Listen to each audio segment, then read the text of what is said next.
No fucking heck can you do it then? You record the podcast intro. I'm sick of doing it every time. Leander, back me up here. Don't back me up. back me up, Leander. I'm your brother. I'm constantly introducing the podcast. I'm constantly saying hello. Welcome to episode 38 of the Nethergreen podcast. Every time. Welcome to episode 38 Let me finish. of the podcast. Let me finish. Fucking Let me finish. finish. We're done. I'm finished. Okay. No, I'm not finished. Every time you introduce the podcast, you ask me how you're going to introduce the podcast. Therefore, you never actually introduce the podcast. Wow. It's still technically me introducing the podcast just through your, That's through, mature. through your voice. What a mature thought process. Well, on one Leander, hand, back me up. Back me up. Wow. Back me up, Leander. Back me up. You know what, Leander? Why don't you record the intro? Oh God, no. That's what I thought. You can't handle that amount of pressure. But hello, welcome to episode 38 of the Nethergreen podcast. I'm your host, Bradley, and I'm going to get quieter. Let's do an ASMR podcast. We should do it quiet most of the podcast to make up for the loudness of it. What if we actually made it an ASMR podcast? Wow, that's such a great idea. I think we should definitely make it the ASMR podcast. Oh my God, Bradley. I'm so close to the microphone.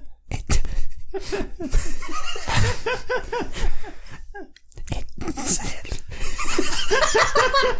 Say it. Don't hold back. The thoughts holding you back are not your friends, they're your enemies. It does mean we have to go really close to each other's faces and look into each other's eyes as we do it. Bradley, you have a little bit of sugar on the side of your mouth. That's because I ate a donut. A donut? Yes. You fat bitch! Okay, That was really loud. That was really loud. Sorry. Alright, let's end it. It was also unfunny. Really unfunny. What you did was unfunny. I thought I was being very consistently funny. I thought up until I didn't know how to. It was up until the fat pig, wasn't it? Yeah, it was just hurtful. I'm sorry. Yeah. I might go home. I feel like you took when you said pick the middle ground. You took two very polar opposite points. It's very hard to pick a middle ground. That's what I was thinking. Yeah, how do you middle ground that? Yeah. But no, for real though, it's not a bit anymore. This is serious. This is episode 38. Wait, are we still in the bit? No, this isn't. I just said that. Why don't you fucking open your ears for once, cunt? Alright, this is episode How do you know we're Bradley, not in is the this bit a bit? anymore? This isn't a bit. I'm not betting. Look at this. Look, But that's This just is what part the of the bit bit. wants you to think. The bit wants you to think that you're not in the bit. I'm in control of the bit. No, it's Don't out look of at this. control. Don't look at me. Don't look at me. Look down. Look down, Leander. But no, this is episode 30. Fuck off. I just want to do this and go to bed. I'm sick of it. I have no passion anymore. I hate this podcast. I hate the people who listen. Passion. There is no energy. Hector's co-workers who listen to this. I hate all of you. No, this is episode 38. We did it. 38. What else? Spitball. What else is 38? What else can you say? There's 38. The 38 rings of time. Yeah, there's 38 star signs. There's fucking. There's back me up, Leander. The 38 elements. Yeah, exactly. There's 38 Star Wars 38 elves movies. and The 38 laws of thermodynamics. Yes. Snow White and the 38 Dwarfs. Exactly. Yeah. 38 is a really prime number. Is it a prime? The 38 presidents of America. Exactly. Yeah. It's the year 2038. Yeah. But yeah, how are you doing? I'm doing really good. I was talking to the audience. We've got a hotline now, And it's not a rhetorical question. and it's not ringing. It will never ring. But yeah, how are you doing? I guess. Yeah, doing well. Just got back from London. Oh, cool. Yeah, That's cool, having man. fun. Yeah. Yeah, you went to London like a big boy. I Did you go know. alone? Yeah, I did. Yeah. Yeah. Loads of fun. Wow. I will say one thing though: getting on the wrong train multiple times is a pain in the ass. You Or did the that? underground. No, not the underground, the overground. Oh, how do you do that? You're a fucking idiot. How do you do that? Okay, I want to emphasize this is not my fault. Sounds- The announcer comes on, so I'm in a rush. I get to the station. I'm waiting for the train, and then the announcer comes on and says, "Oh, the next train is going to Stansted Airport. The first stop being Liverpool Street Station." Yeah. And it's just as this train is pulling in, but it's on the other platform. And so in my mind, I'm like, "Oh fuck, I'm just about to miss the train."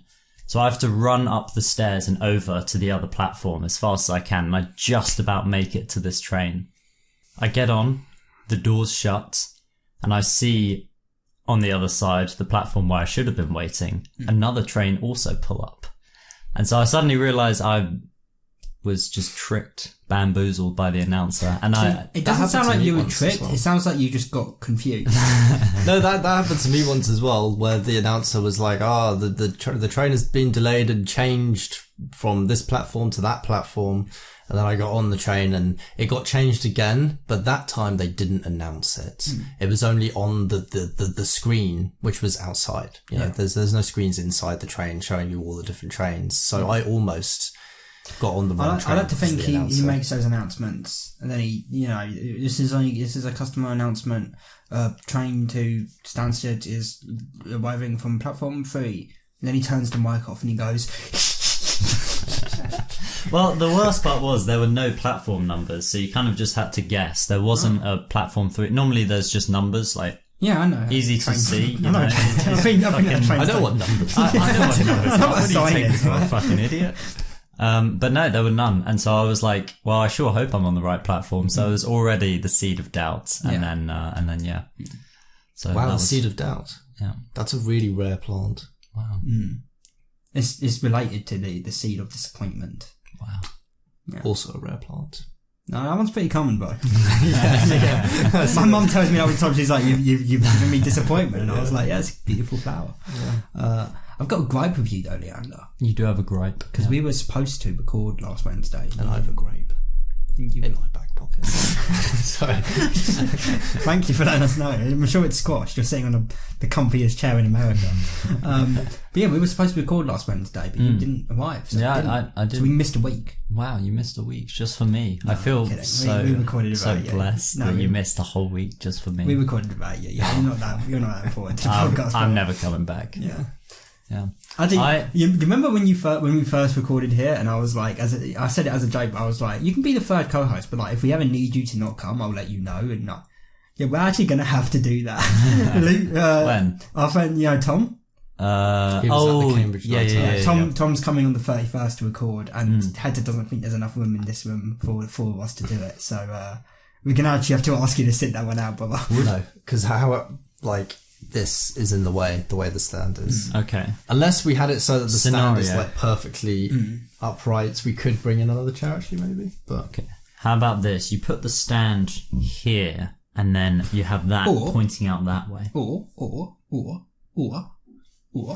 you get like you make it so it can be overhanging.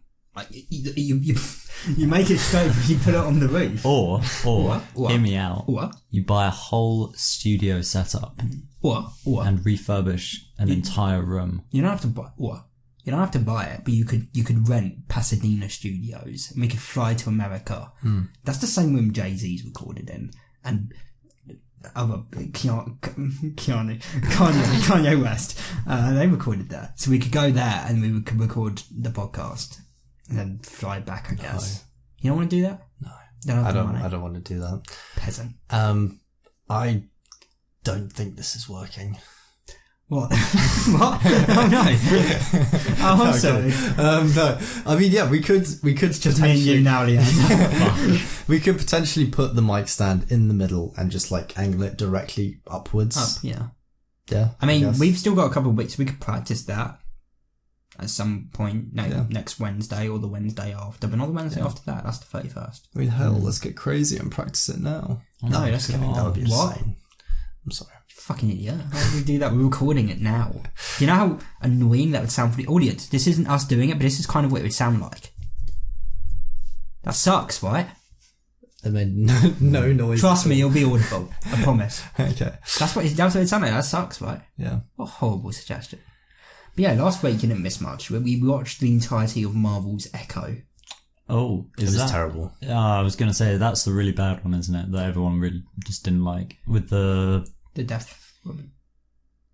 Oh no, you're thinking of Eternals. Yeah, I'm thinking of Eternals. That's it. No, it's a new Marvel TV show that came out exactly last Wednesday because we watched all of it and then recorded the podcast. There's only 5 episodes. It's only 3.5 hours, but it is a bit shit. Yeah. I'm guessing they're not making any more.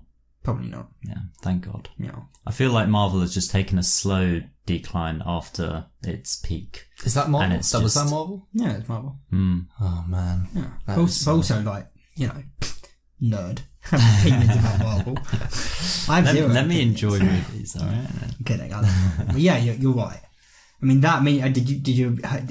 you probably didn't, but they did Secret Invasion, and that was dog shit to the point where I haven't finished it. Yeah, no, I didn't it's even 6 watch episodes. I gave up halfway through episode 2. I was like, I'm getting zero from the show. The show's taking things from me. I'm losing hair. I've lost my house. My wife left me because of this fucking show. God, that bad. Yeah. I couldn't give it any more time. I think time is precious. Time is the most precious gift of all. Yeah. Everyone, hug your children. Yeah. And hug your time. Hug time. Get watches, many clocks, a grandfather clock. And Collect them, gather them in your room. Hug your grandfather clock as if you were hugging your grandfather. Count every second until the day you die. Out loud. Yeah. Just walk around being like, Every second. 15 million and 1. 15 million and 2. Yeah, but how about you, Hector? How are you doing? I'm doing okay. Yeah, in a. End it there. Oh, You're doing okay. That's good to know. yeah. Yeah. How are you doing? No, don't answer it. Yeah. No, but imagine if that's the way you know people word. You alright? Yeah, I'm fine. That's it. You don't actually. You don't find out anything really about them. I mean, that's the way a lot of people work. Yeah. Actually, yeah. No, but a lot like of people are very shallow. No, but that's how it is with like acquaintances. I mean, like your best. What you been up to, man? It's been good. And that was you never actually elaborate. Although I suppose if you know them well enough and they're just like, oh, same old, you kind of already know. Yeah, but same what old isn't the same as good. Well, if I came to you, Hector, I hadn't, you know, I see you weekly now, and I was like, how you doing? You were like, oh, I'm great. I would expect a why. You're not. I know you. You're not always great. Sometimes you're just average. You're painfully average. Yeah. Sometimes. So if you say, oh, I'm doing great, I'd be like, how comes? And if you just were like, no, there's nothing. I'd be like, well, you're not then, are you? You're doing average. I don't know. But yeah, you're okay. Which is average, so you don't need to explain. I'm okay, yeah, you know, I'm doing fine. Yeah. I recently talked about the existence of the podcast with my co-workers, which, well, I say Do you want to give them a shout out? I doubt it's unlikely that any of them are watching. Yeah, but if you think about it, you announced it now, so imagine they don't even listen, but they do subscribe. This will be the next episode that pops up in their feed. Oh, that's true. Yeah. So if they're likely to listen to anything, they're going to. Well, if any one of them are listening, I bid them a happy Wednesday. Okay. You know, when... Good for you, man. Yeah. But no, that is it's kind of awkward. Imagine like bringing up the podcast with your co-workers at work. Yeah, but I have. have you? Yeah, but the people at your work. Oh yeah. They could be on the podcast. Yeah, this is like you know like yeah. Yeah, but at the same time, you didn't. Imagine talking about it with like the headmaster at your school. Yeah, but the difference is like you didn't need to. Even when because you explained the story, you said that a co-worker kind of outed you, but you could have just been like, "Shut the fuck up, shut the fuck up." No, at that point I was like, "Oh yeah," and then yeah. So if any of them are listening, I'm so sorry that you're listening, but yeah. I'm not. I hope you get a deep insight into the sort of man you're listening to. Oh God, I am. Men. Yeah. I am. There's 3 men. Wow.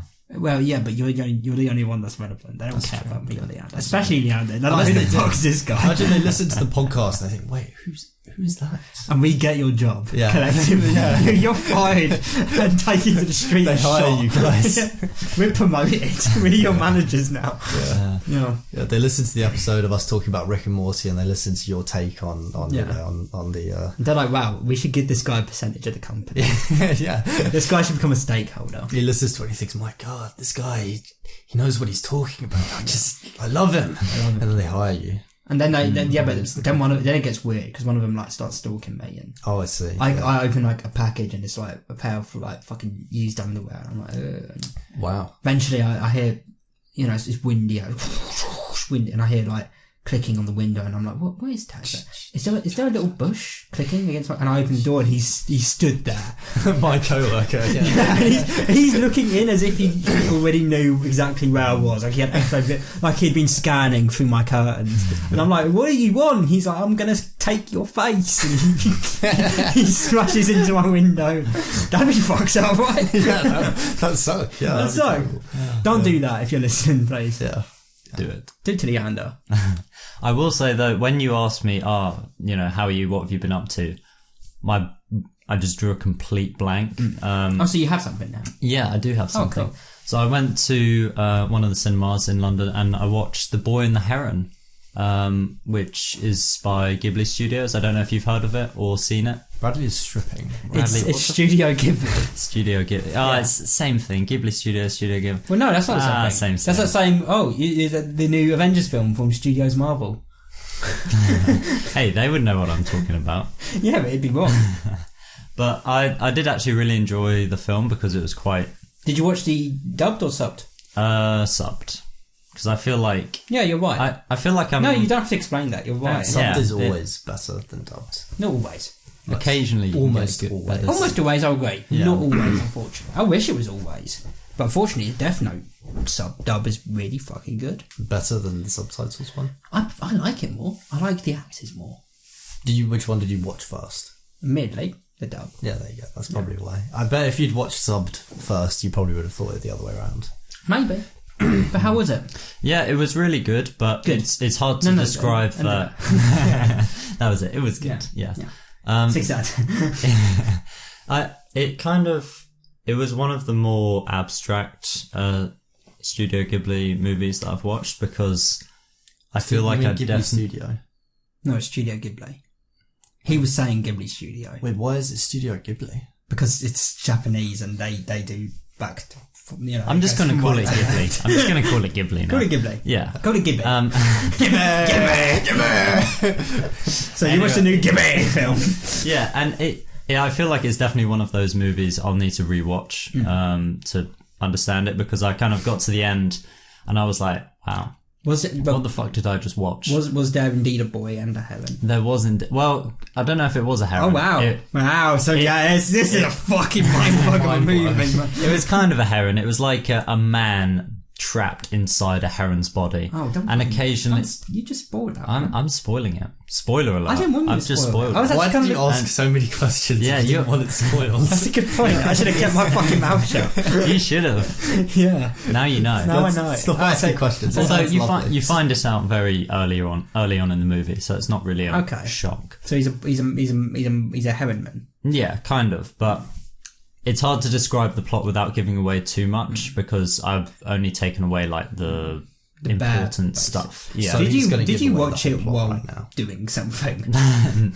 No, I was actually very concentrated on it, but you still say the bare essentials and nothing more. He was juggling 10 different fruits. He was saving lives while watching it. Yeah. How? Yeah. I'm trying to think of how to describe it without spoiling more for you now. So spoil all of it. Spoil all of it. Go ahead. Yeah. Okay. Go ahead. So it's set. Honestly, during... I don't want to be here. That's it. End of podcast. It's set in World War II, and you have a boy living with his. That's it. That's the I was end of looking the forward to movie. finding that out. Yeah. And you have the opening is the boy waking up, and there's smog and. Now you're testing me. You watched the movie. This is a movie you've seen. I did watch the movie 24 yesterday. hours ago. However, yesterday. This is a very well known fact. I'm terrible with names. I can't actually remember a single name of anyone in the movie. Is it an English sounding name? No. Okay. Oh, okay. The Japanese names. Is it Kwan? You can't just make up. Imagine if it was, right? Imagine if it was. That'd be pretty fucking cool, wouldn't it? What was his name? Jingtu. If it was, that'd be really cool. Was it Blur? Well, no, Kwan is a real name, a Japanese name. You're saying Blur isn't a real name? Yeah. Google Blur. Wait, Blur or Blurb? Blur. Oh no, Blur is, yeah. Or if he said Blurb. No. Yeah. Now you're both just on your phones. If you don't know, I know you are. If you don't know the boy's name, just call him the boy. Mojito. That's his name. Mosquito. Mojito. Oh, Blurb And- is also a name. Blurb. Shut the fuck up. Who's called Blurb? Oh, that doesn't count. That counts. That's not a blurb, that's a blurb. That's a species blurb. That's blurb plural. Wait, what? Dave Bautista is in this? In the English dub. Oh, I see. Yeah, okay. That makes more sense. Yeah. Anyway, he awakes in the night to see that the hospital in his city is on fire from bombings, obviously, during World War II. And anyway, this building is ablaze, and you can see it slowly setting fire to all the buildings around it, and the whole place is up in flames. And his mother, He's a boy. is inside. He's the boy. He is the boy. And He is the Heron. Mojito. He's the boy. His mother is inside the hospital, and so you see him rushing out, and it's all very dramatic, and he doesn't make it in time. The mother does not make it. Dies right at the beginning. Wait, she doesn't make it in time for what? To A save party.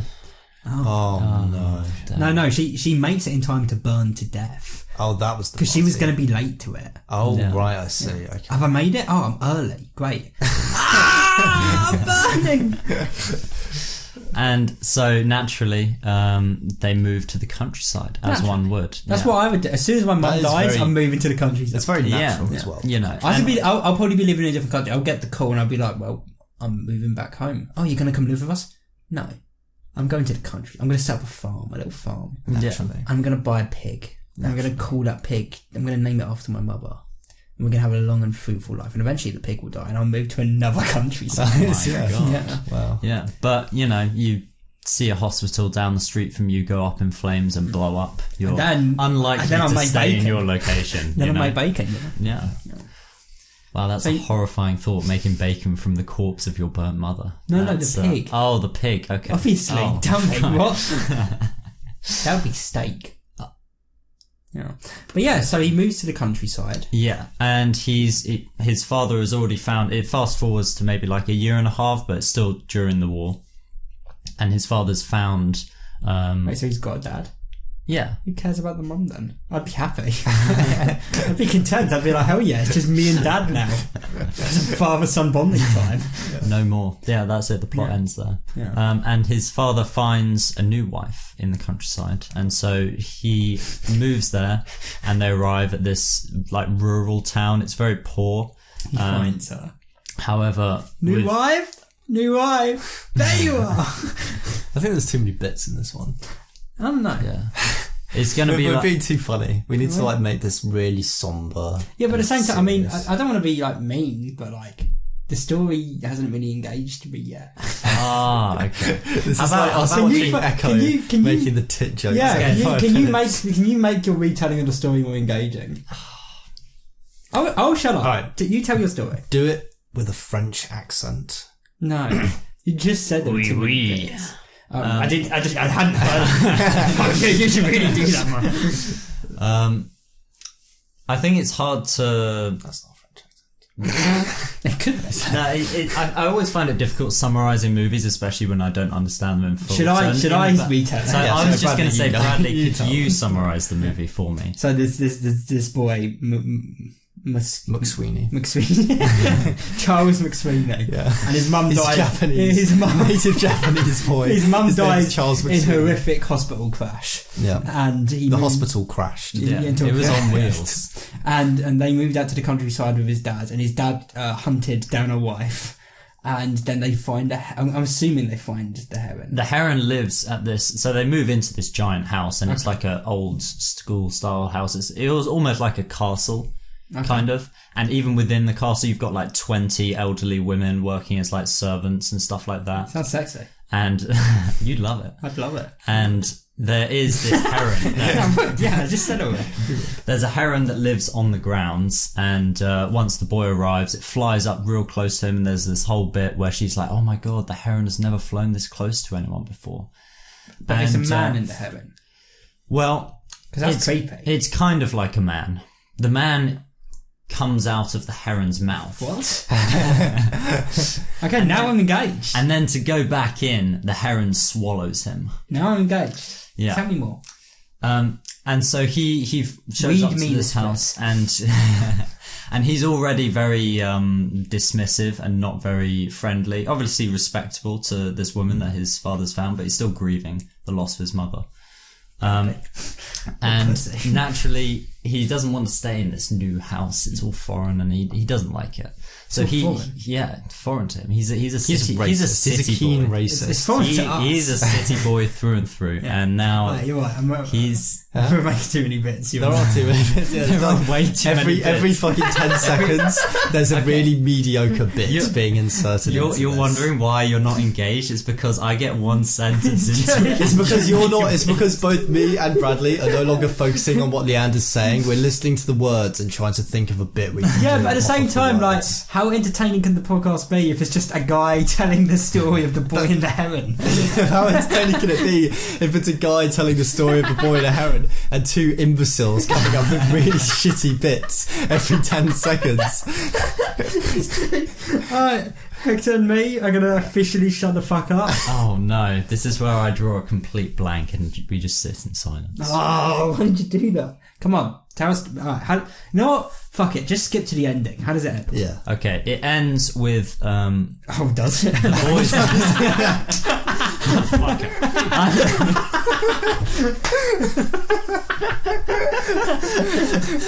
Wow.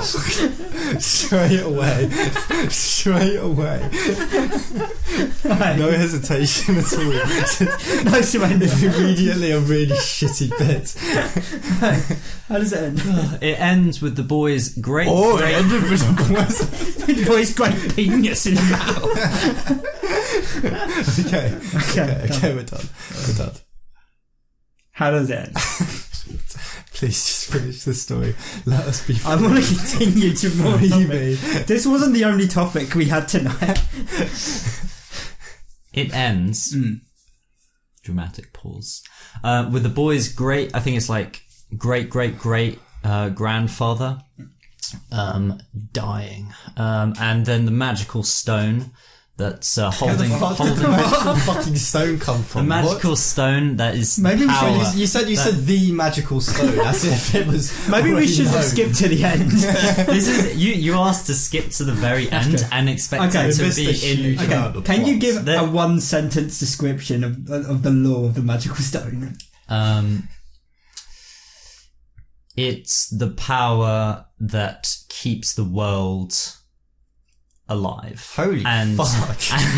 And not the world as in the earth, but like the magical world that can be entered through this. So there's another dimension in this film. Yeah, there is. Oh, man, there's multiple. There's like I want to know more, but at the same time, we need this segment to finish.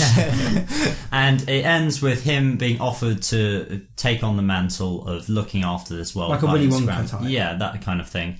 And the bad guy, this like a humanoid chicken king. What? Yeah. Oh no, it's a parakeet of this parakeet king. He comes over and he smashes over the building blocks of this world, and the whole thing starts to destroy itself. And the boy and his mother just managed to Wait, his mum's back.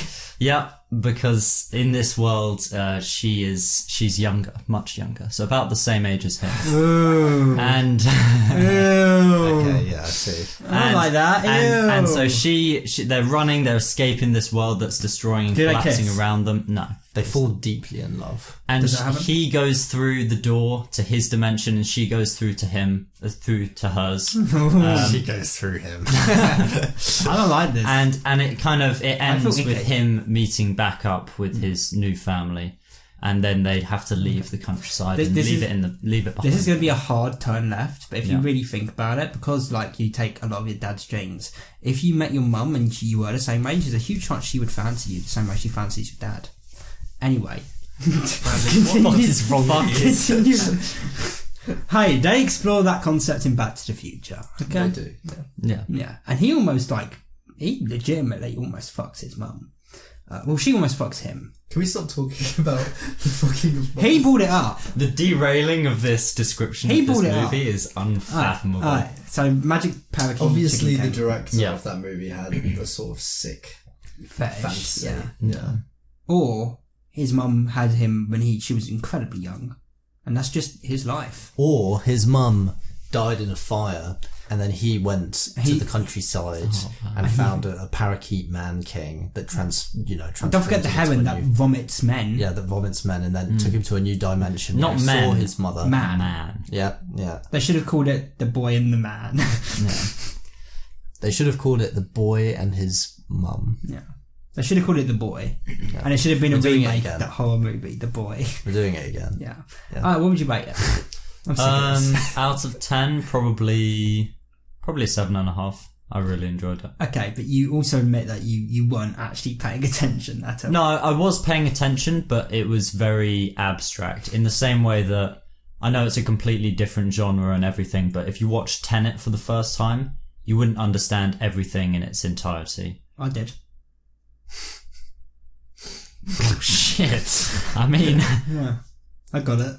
I thought it was pretty straightforward, to be honest. Time going forward and then it going backwards, and there's a bit in the movie where they intersect, and then the things that you watch get explained in the future, but it's actually in the past because their time is running back. It's pretty straightforward, man. It's in the name, Tenet. Tenet. It's just saying forwards and backwards. You fucking... Am I dealing with fucking morons here? Imbeciles? Apparently Can you so. spell your own name? No. I can't even. I'm illiterate. Your name's confusing. Is there 2 E's? My name has 7 letters. You want me to write out that many? No, it doesn't. Alright. Alright, we done with this? Yeah, we're done. Alright. Thank you for listening. Okay, no, Yeah, no, I'd definitely rate it a 7.5. I wouldn't rate it any higher just because it was kind of like a lot of the things, unlike with Tenet, just weren't explained. They were left, to your interpretation. And that's fine, but I feel like when there's so much of that, you can just get lost in... Why did this happen? Yeah. I don't know, it just did. Yeah. Why is one of the elderly women in his pocket while he's in this magical dimension? She just is. Oh. This sounds like a movie you need to watch on acid, brother. Definitely, yeah. Yeah. Apparently, in the English dub, it's Robert Pattinson's voicing the Heron. Oh, and but he's doing it like this the entire time, or some shit like that. I'm not joking. That's not a bit. Yeah. Yeah, the Heron has a really obnoxious, just like inherently annoying voice. He sounds a lot like you.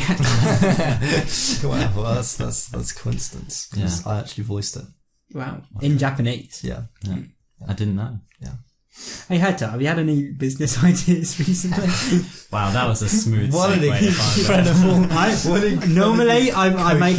How did you know? Normally, I make an attempt to, make the segues a bit smoother, but I need to be done with this conversation because I don't like talking. I'm not even kidding. I don't like talking about movies I haven't seen because I like to be the one who knows the things about the movies. Oh, okay. Right. Off podcast, I hate it. So, you're just a huge narcissist. Yeah. Oh. You should have told me. You should have been like, "Hey, I'm going to talk about A Boy and the Heron," and I would have watched it. Well, my assumption was that don't make assumptions. you're Assumptions make asses you're a out of you movie and guy. I. You love Right. movies. I'm going to censor that, but No. yeah. Why? What do you mean why? I just mentioned a name of a famous actor. Anyway. Yes. So, recently, I was thinking to myself, well, since, Tensile Media has been put on pause for a while, I'm going to try and think of as many business ideas as I can, just to get them going, see what happens. How many did you think of? So far, I've thought of 3, but only, 2 of them. That's as many as you can think of. Right, hang on, no. You're a terrible businessman. Listen here, buddy. I just thought of 10 while we were having this conversation. Holy fuck, give me your talent. So... I wish I could. The main one that I thought of that I think is... It's a curse. A good idea. My talent. It's a curse. You are a curse. Why are you here? Okay. Hector's about to experience the one sentence interrupting with a bitch. Yes. You're about to experience You're the One Piece. the anime. Yes. I'm about to tell you all 1,000 episodes of the One Piece. Wow. Yeah. You ready? Could you start Talk to me 30% about of the way through? this business idea, because I want to know if I should invest. I Because can tell you about the business I invested idea. in Tencel Media, Okay. and I have not gotten my money back. Yeah, no, neither me or Luke or many me. people. Yeah. Yeah. Or many people that invested. But, such is the way of business, unfortunately. So, Yeah.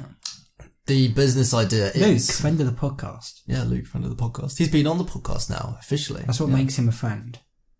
Otherwise, he'd just be some guy who had nothing to do with the podcast. I didn't say friend of me and Hector. I see, yeah. Yeah. So the idea is, and it actually stems from getting this house and all the furniture. Stems. What the fuck is wrong with you? Okay, go ahead. I hate this podcast. Get me out of here. Go ahead. I hate this place.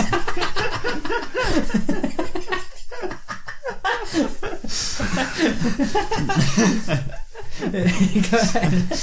The worst part is it derails your train of thought, and then you're like, "Fuck, where do I even pick up from?" It's just one word. I don't know what I was fucking... It's a single.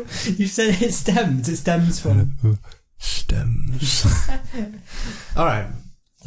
It stems from getting this and all the furniture, etc. While I was doing all of that, I thought, I'm going to be crystal clear. Okay.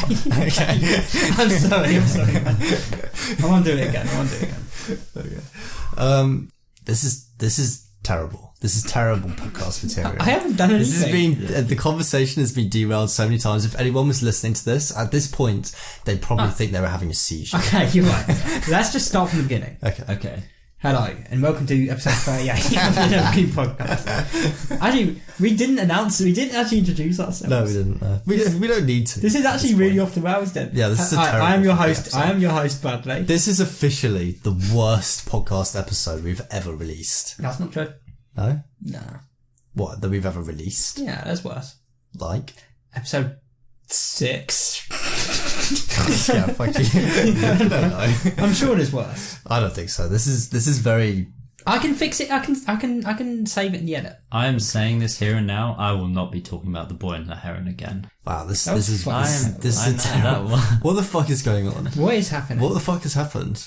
We It's almost like like normally when we do a podcast, it's like smooth train of thought, but now it's just like the train has slammed into a small retarded child. Okay, I know one and then okay. fallen off the tracks, I know one crashing I'm into not the gonna say- I'm station, not gonna killing say- thousands of people. And then there's also like an ice cream shop in the station, like a really nice ice cream shop. What sort of ice cream? Selling deluxe honeycomb, Rocky Can I do gelato? Rocky Road gelato. Yeah, it's brand new, and it was opened by a single mother trying to support her 5 darling Is children. the mother black? No, she's Mexican. Well, why? Because black is that's a stereotype. That's true. Yeah, right. Oh, There's am I not a enough bad Mexican person? representation. So Well, the train slams Mexico into, single mother is a big the train slams into her, decimating her body into Mm. a trillion pieces. Blood goes everywhere. The gelato ice cream splashes Melts. all over the place, and some of it.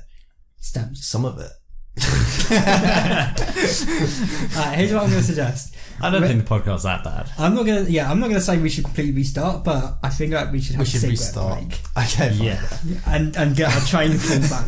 Alright, you know what? I usually edit this out, but I'm not actually going to. Audience, I'm announcing the break.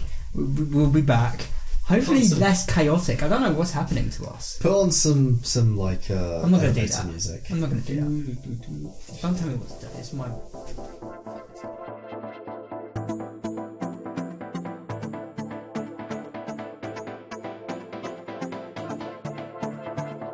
Bradley, we said no more bits. I meant it. Shit, man, that sucks. Like, Yeah. Alright, we're going to make a pact here now. The next person to do a bit, and this has to be based on everyone's feelings when the person makes the bit. If someone makes a bit that feels kind of, forcefully inserted and shitty, Yeah. we all have to punch that person. Yeah, Alright? in the dick. Not in the dick, just on the arm or something. The dick and balls. Or the leg. Yeah. Okay. Not the dick Are or we balls. shaking on it? Yeah. So it's got to feel. Oh, no. unnecessary. It was you shook on it. I'm just. Very good. Okay. This is a shitty bit. Okay. I didn't initiate. That's Bradley. Okay, right. Everyone. Calm. Calm and collected. ready. Remove that feeling from your chest of wanting to do a funny bit. So just get rid of it. Well, no, I was about to make a bit, I guess. Yeah, you were. I was about to say, should we get all the bits out now? Just 27 consecutive bits. Okay. Where are we picking up from? Well, we got... Okay. Where we put down. Alright, so we've gone for a cigarette, we're back. We've had a serious conversation about why this episode feels like it's going off the fucking rails. And we don't want to point fingers, but Leander wasn't here last week. Yeah. And last week was a pretty good episode. Bradley's feeling very bitty, and there's lots of bits going on. You're feeling bitter because you're full of bitterness. Yeah. And full of bits. It couldn't be Bradley because he doesn't I feel like Leander's bitting right now. We've also made a pact that whenever someone makes an unnecessary bit, we're going to punch them. Yeah. So there's going to be a lot of pain in this episode, and that will come through because any piece of media, art, or anything that's backed by pain is full of passion and rawness and realness. Yeah. Real. Very good. Well done, everyone. That was a 10. I almost failed. You did. You almost failed. Now then, we're moving on to... porn. Oh. Get him. Alright. No, I know what it was. It was the fact... No. Legitimately. It was the fact that The Boy and the Heron wasn't on my topic list. Okay. So I hadn't had the time to mentally prepare myself to talk about it. Okay. So let's get back to the topic list. Okay. Hector. Yeah. Tell us about this business idea you have. All right, yes. So, I don't know if I want to go through the whole leading up to it bit again. You came up with 3 ideas, you said. Yeah, I came up with 3 ideas. The main idea that I think is pretty good, and that me and Ace, he's a guy from the Discord server. Ace is like the name that he goes by, so that's fine. You don't have to censor it. Okay. The idea so is... his real name isn't Ace? His real name isn't Ace, no. Is it close? But it is on his birth certificate, if that helps. It's not on his birth certificate. That was Although I thought that... Alright. So the idea was, I spent ages looking for furniture and stuff for this house because I like my design. I like, I do most of my work involves design. So I wanted the house to look nice. And surprisingly, it's actually pretty hard to find loads of cheap furniture that looks nice. And so I thought, because you can find a lot of second-hand furniture. No, actually, I can relate this to something that we've done recently. Recently, we bought a PC for your nephew? Cousin. All of my nephews are dead. Jesus. Is that a bit? Is that a bit? No. It better fucking not be. They all died in a crash. Carry on. What did we use? Well, what did I use to select the... He's trying to make me spill it. He looked at me and he did this. He went... Just imagine a very silly face, audience. Yeah, he put his eyebrow up. Imagine the most goofy face you can imagine. Imagine like Jim Carrey in the mask goofiness. Yeah. When he does the Grinch face in that one. Yeah, he basically did that. Yeah. Okay. Let's just take a breath. Let's just take a moment. I would like to formally apologise. That was you. You can relate. I formally apologise to the audience because so far they've listened to this podcast, right? They're probably on a bus or doing something, trying to... No one sits down and just listens to a podcast for wholly focusing on it. Most people listen to it while doing something. Yeah. They're doing that. Half their attention is on this, and every 5 fucking seconds, the topic is going to something else and then coming back to something else halfway from where it was before. Yeah. The audience has no idea what's going on. Okay. So what I think we've started from scratch. We've made that clear. Okay. Alright, don't do any goofy Jim Carrey faces, Grinch faces. What's this idea? It's about furniture. Okay, so basically, I'm going to skim through it because let's just get on to the next topic. Let's just finish this podcast. No one wants to be here. I want to be here. Okay. The idea is simple. You have PC part picker. Basically, you put in a budget and it shows you loads of relevant parts because it's quick and easy. No one wants to go through fucking Amazon, all these different sites to find the parts. It would be so much easier to go onto a website, have them all shown to you, right? That's the whole point of PC part picker. That's why people use it. So what if you had something like that for furniture? Nothing like that exists for furniture. So I thought, doesn't IKEA have like anything like that? It does kind of, but usually you don't buy everything from IKEA. Like even for this house, not everything was gotten from IKEA. Name one thing in this house that wasn't gotten from IKEA. No. Lots of things were gotten from IKEA, but I mean everything, like as in everything wasn't gotten from IKEA. Okay. Like it was from lots of different places. And most importantly is like a colour palette, right? Like usually if like you're doing that, when I was doing up this room, I was thinking about the colour palette. So the idea is you select a color palette, and it returns back to you a list of furniture, basically the same as PC Part Picker. Okay.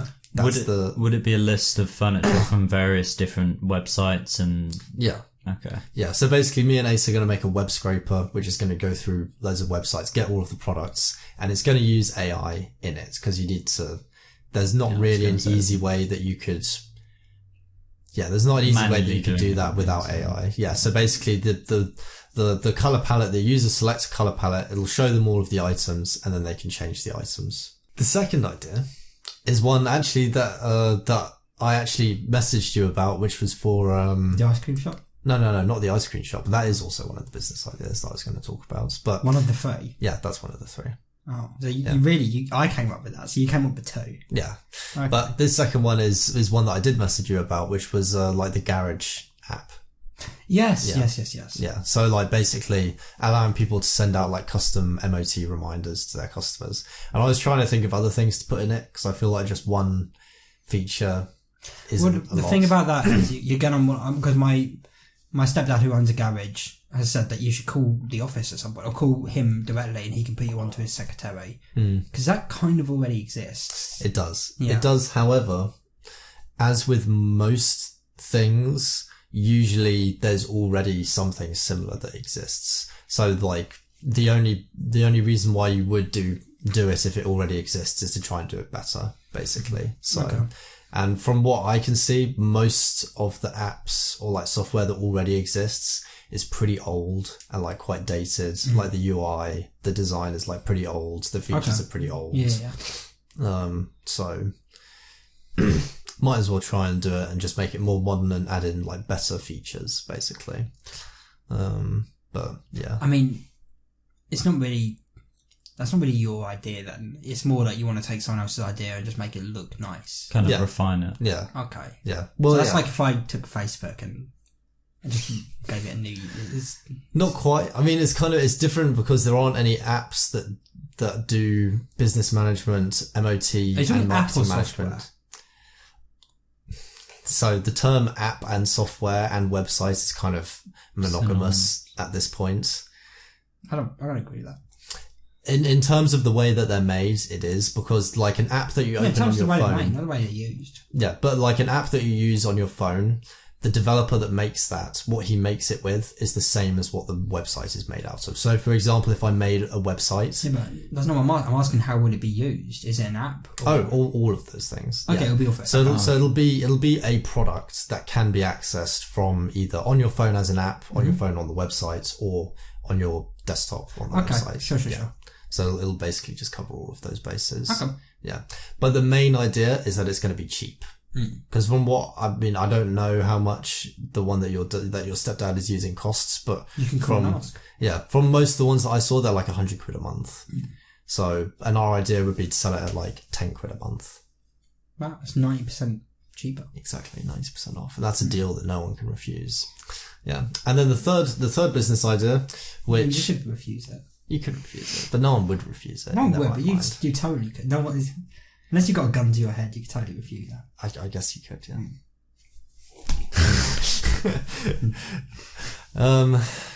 We need to talk about the bit situation. Yeah. Occasional bits have to be okay. Otherwise, this is like a political stone cold. It becomes depressing if there's not an occasional bit. It seems like now we're just doing. Now the new bit is us punching each other. That's also now become a bit. Okay. Anyway, the third idea, which I think is a really good idea. I know it is. I made it. Yeah. This is my idea. Which is, so in the town that we live, there's a town that we live close to, which actually surprisingly has a really big population. The population of the town close to us is... I don't want you to reveal this, brother. I feel like this can narrow it down. No, it couldn't. Yeah, definitely not. But most importantly, almost anywhere that you go to, any large town or like small city or even big cities or even has a village. Maybe not always the villages, but usually like big towns has it. Even Guildford, that doesn't have to be censored. No, who gives a shit? Fuck you. Even Guildford had like an ice cream or like desserts parlour. Even Norwich. Yeah. Even London. Wow. Like Cambridge, like all of these places all have like desserts parlours. Like and sometimes I have multiple, but we don't have one. There's not one there. And the population is huge. So why isn't there one there yet? What? They can look for places with large populations that don't This have. isn't about people finding us. There's only like 3 people that listen to the podcast anyway, Bradley. I want any of them to know where I live. Even if they knew the town, it wouldn't matter. It kind of would. What would they do with that information? They could come to the town. Well, again, our pictures are on the cover art. That's true. Okay, anyway, the idea is a desserts parlour. Yes. Like a restaurant that's centred around desserts, because people love that, right? Especially, now I don't want to get... Especially fat people. Yeah, I don't want to get political, Yeah. but I feel like lower income areas enjoy that more. Poor people. Yeah. I was suggesting fatties, but you're suggesting poories. Yeah, I was going to say lower income areas. I would argue that people in lower income areas are more likely to go to a desserts parlour and enjoy it. I feel like people in higher income areas are usually stuck up. They have very little money, but they want to spend it feeling good. Yeah. And most of the people in high income areas are stuck up and wouldn't go to a place like that. Yeah. Right. But yeah, I think the people of would love this. Seriously, you're gonna have to censor that. Yeah, I know I'm gonna have to censor it. Why do it? I don't know, I just wanted to say. But yeah, there we go. That's all my business ideas. Nice. Let's get your feedback. Yeah, the third one especially. That sounds like something I'd come up with. That's genius. It does, yeah. The second one, I do think you need to do a bit more on the ground research for. I really would recommend calling my stepdad and talking to his secretary to figure out what, is out there right now that already exists. And you're saying the UI sucks, but at the end of the day, as long as it's usable. However, okay, so if the UI is better, while that might not be a good reason for someone who's already got a solution, they're not going to change just for a new thing that's got a better UI. However, there are new businesses popping up all the time, and when they do pop up, they're going to make the decision they'd for which one. rather have the brand loyalty. If it's a known brand that more people are using. That's true, but if we're cheaper and got a better UI, that's where we probably get people. Like new businesses, yeah. Okay. I think I have a slight issue with the third idea, and that would be like, well, with any restaurant or It's a dessert parlour. Sorry, with any dessert parlour, it's going to be expensive. So there'll be like a big upfront cost because you'll need to either buy the building outright or find a big building to rent. And with it being hopefully central to the town, city, or wherever, it would be even more expensive. Now I did actually find a commercial to let property in the town, which only was £1,400 a month. And it was big enough for it to be like a restaurant, dessert parlour, whatever. Unironically, we could do it. Yeah, unironically we could do it. Again, the downside is that you probably need at least 20 grand. I definitely need 20 grand. I'd argue maybe even more. If you wanted it to feel like brand new, you'd want to refurbish it and make it seem. I think if you did a lot of it DIY, you might even need 21 grand. Fuck.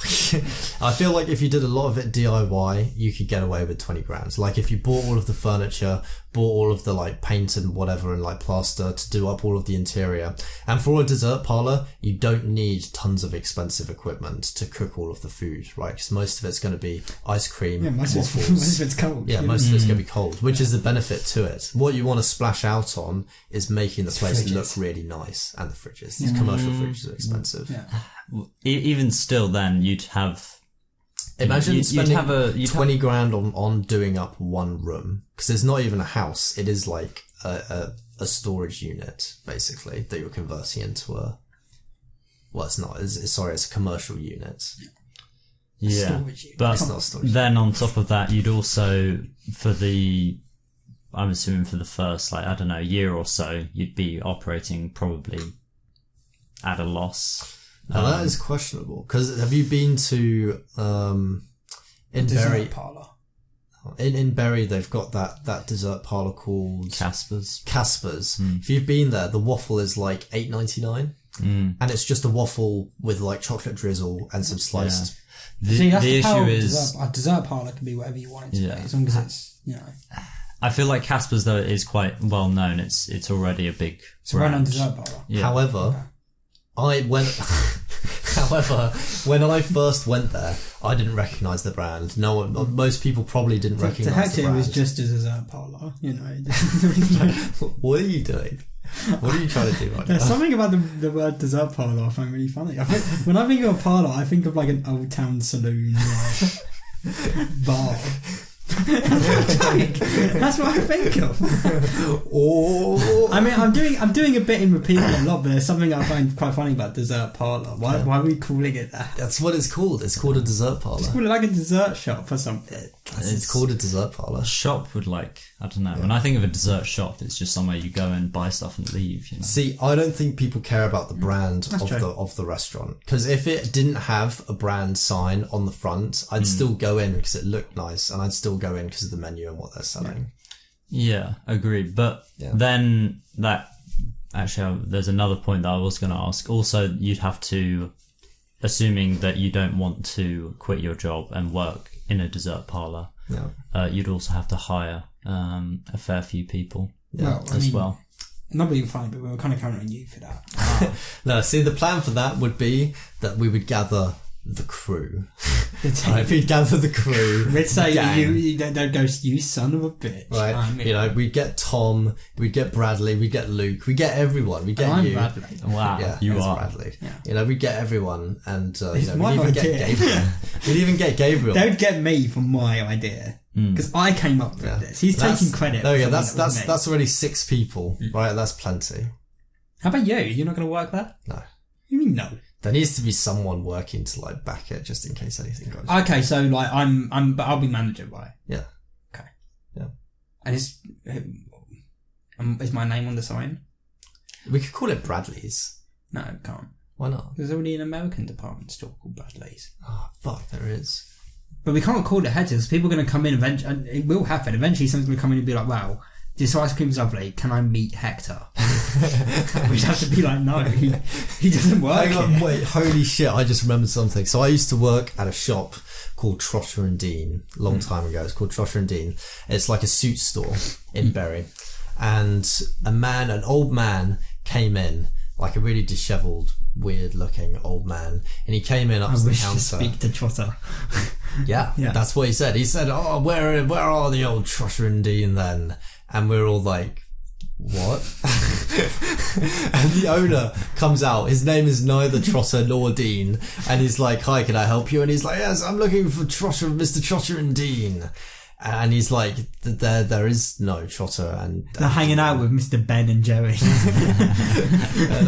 the old man's like, oh, on my way then. And then he leaves. That was what we wanted. Yeah, that was all he fucking wanted. What did he want from them? See, but also, he would also regularly come into the store, not buy anything, but he'd just walk around the store and touch everything, like feel everything, like feel the ties and be like, "Oh, yeah, that feels nice." He'd feel the socks and be like, "Oh, yeah, those nice socks. Yeah. Feel the shirts," and then he'd leave. Wow. And then he came in one time and did that, and I was like, Was that "This man is Was that the last obsessed." time you saw him? Yeah, I think it was actually. Yeah. That man is obsessed with Trotter and Dean. Yeah. He went home and killed himself. See, I think what that's- happened was he kept coming in. He was feeling the product. Like, wow, this is beautiful. It feels so good. It feels so nice. And every day he'd walk up and look up to the sign. "Oh, Trotter. Oh, Dean. Masters of fabric, you." He came in and went, "Where are Mr. Trotter and Dean? They clearly haven't been getting my letters." And then when he found out that they weren't real, he went home and killed himself. Yeah. And that was why we didn't see him again. Yeah. Wow. Yeah. But in reality, there is a Trotter. They're just upstairs. Yeah, it's just They don't want to meet upstairs, you. Yeah, exactly. Yeah. I feel like that's very common, not that specific Not that, example, but I feel like weird customers are so common that you don't really realise it until you're like working in or in just like any kind of store or shop. There's so many weird people that will come in. Dude, and people just, are fucking disturbing. Yeah. I hate people. Like all people. Most of them are really fucked up. Yeah, a lot of people. Yeah. Yeah. There's one that comes to mind immediately, and there was this woman that came in to where I work, and we'd reserved something for her, and so you'd expect for her to be overjoyed, because we don't normally do that. It's actually not company policy to take. Yeah, it's not company policy to take reservations, and yet here we were taking reservations for her, because she's come in fairly regularly, and I shit you not, she comes in, she takes the bread silently, and then she has a full blown meltdown. Basically screaming at myself and my co-workers, like shouting at us, telling us how terrible we are at our job. Why? She didn't actually say. She just said, she finished it off by saying, I just want you, and she pointed at us, I want you to know that it's not you working here that makes this business, it's the product. And with that, she just turned around and left after telling us how terrible we were at our job. And did you shout after her, ma'am, your reservation? Well, I don't know. It's just stuff like that that's so jarring that you can never really... I mean, how do you even mentally prepare for that? I was just so taken aback. I didn't even know what to say in response to that. I would have shouted back the N-words. But yeah, that's how you get fired. Yeah. Because it's a weird balance of having to accommodate say the N-word, don't say the N-word. How do you do it every day? Something I'd have happen very often while I was at PlusNet were people, and you can imagine, were people who I'd get on the phone, I'd go for this bill, and they immediately shut me off. They'd be like, no, I want to talk to your manager. And it's like, okay, cool. So do I. I haven't heard from him in days. He's busy. and this is actually what they tell you. And guess what? If you ever call up PlusNet and they do this is why. They tell you when that happens to be like, okay, sir, please hold. And then just kind of put them on hold for 40 seconds. Just kind of sit there, take a breather, and then go on and be like, okay, I've tried to get in contact with him, but unfortunately he's in a meeting right now. Is there anything I can do to help? Because most of the time they accept that. Sometimes they won't. They'll keep pressing. No, I'm not going anywhere until I can speak to a manager. Okay, if you hold, I will let them know that it's urgent. You're not going anywhere. And it's like, okay, it's urgent. Put them on, another 40 seconds. Just chill. Just don't even message the manager. He doesn't give a shit. He doesn't care. Go back on. Alright, sir, I've been informed that he really can't take the call, and I must inform you that if you do persist on staying on the call, if you do insist on staying on the call, I will be forced to end the call. Unless there's anything I can help you with. And at that point, if they say no, you do exactly that. Well, I'm sorry I couldn't help you today, sir, but I hope you have a good rest of your day, and, fuck you, then you end the call. Yeah. Nice. Well, is that real? So if you call up and ask for the manager, they actually won't get the manager for you? Dude, the managers it doesn't work like that. We can request, that's the thing. If you're like, I would like to speak to a manager in the future, I want to book an appointment with a manager, we can do that. We can forward it on. I want to speak to the manager right here and now. 99% of the time will not happen. That manager is busy. That manager is doing shit. I'm not lying. Yeah. I haven't heard from him in days. Yeah. I can help. What's even more hilarious is when they don't ask for the manager, they ask for the owners. And I want to speak to Mr. Plus now. They say, I want to speak to the owners. And it's just like, well... They died in the 80s. Either that or they're busy. For example, the owners of the place that I work at, one of them is a race car driver. What? So imagine, he's got the business as just like a side, hobby kind of thing. Sentimental sake for the town that he... It's a real question. Definitely not, no. Okay. Because he gets paid a lot of money as a race car driver. So yeah, I always find it hilarious. Is he laundering with the race car? Yes. Imagine. Hold on 1 second. Let me just ring him up, and he's sitting there in his car driving manically, just in this race. Picks up the phone. Yeah, I'm here. I can answer your queries. If he was a good owner, he would. Wait, but how much do race car drivers get paid then if they're not famous?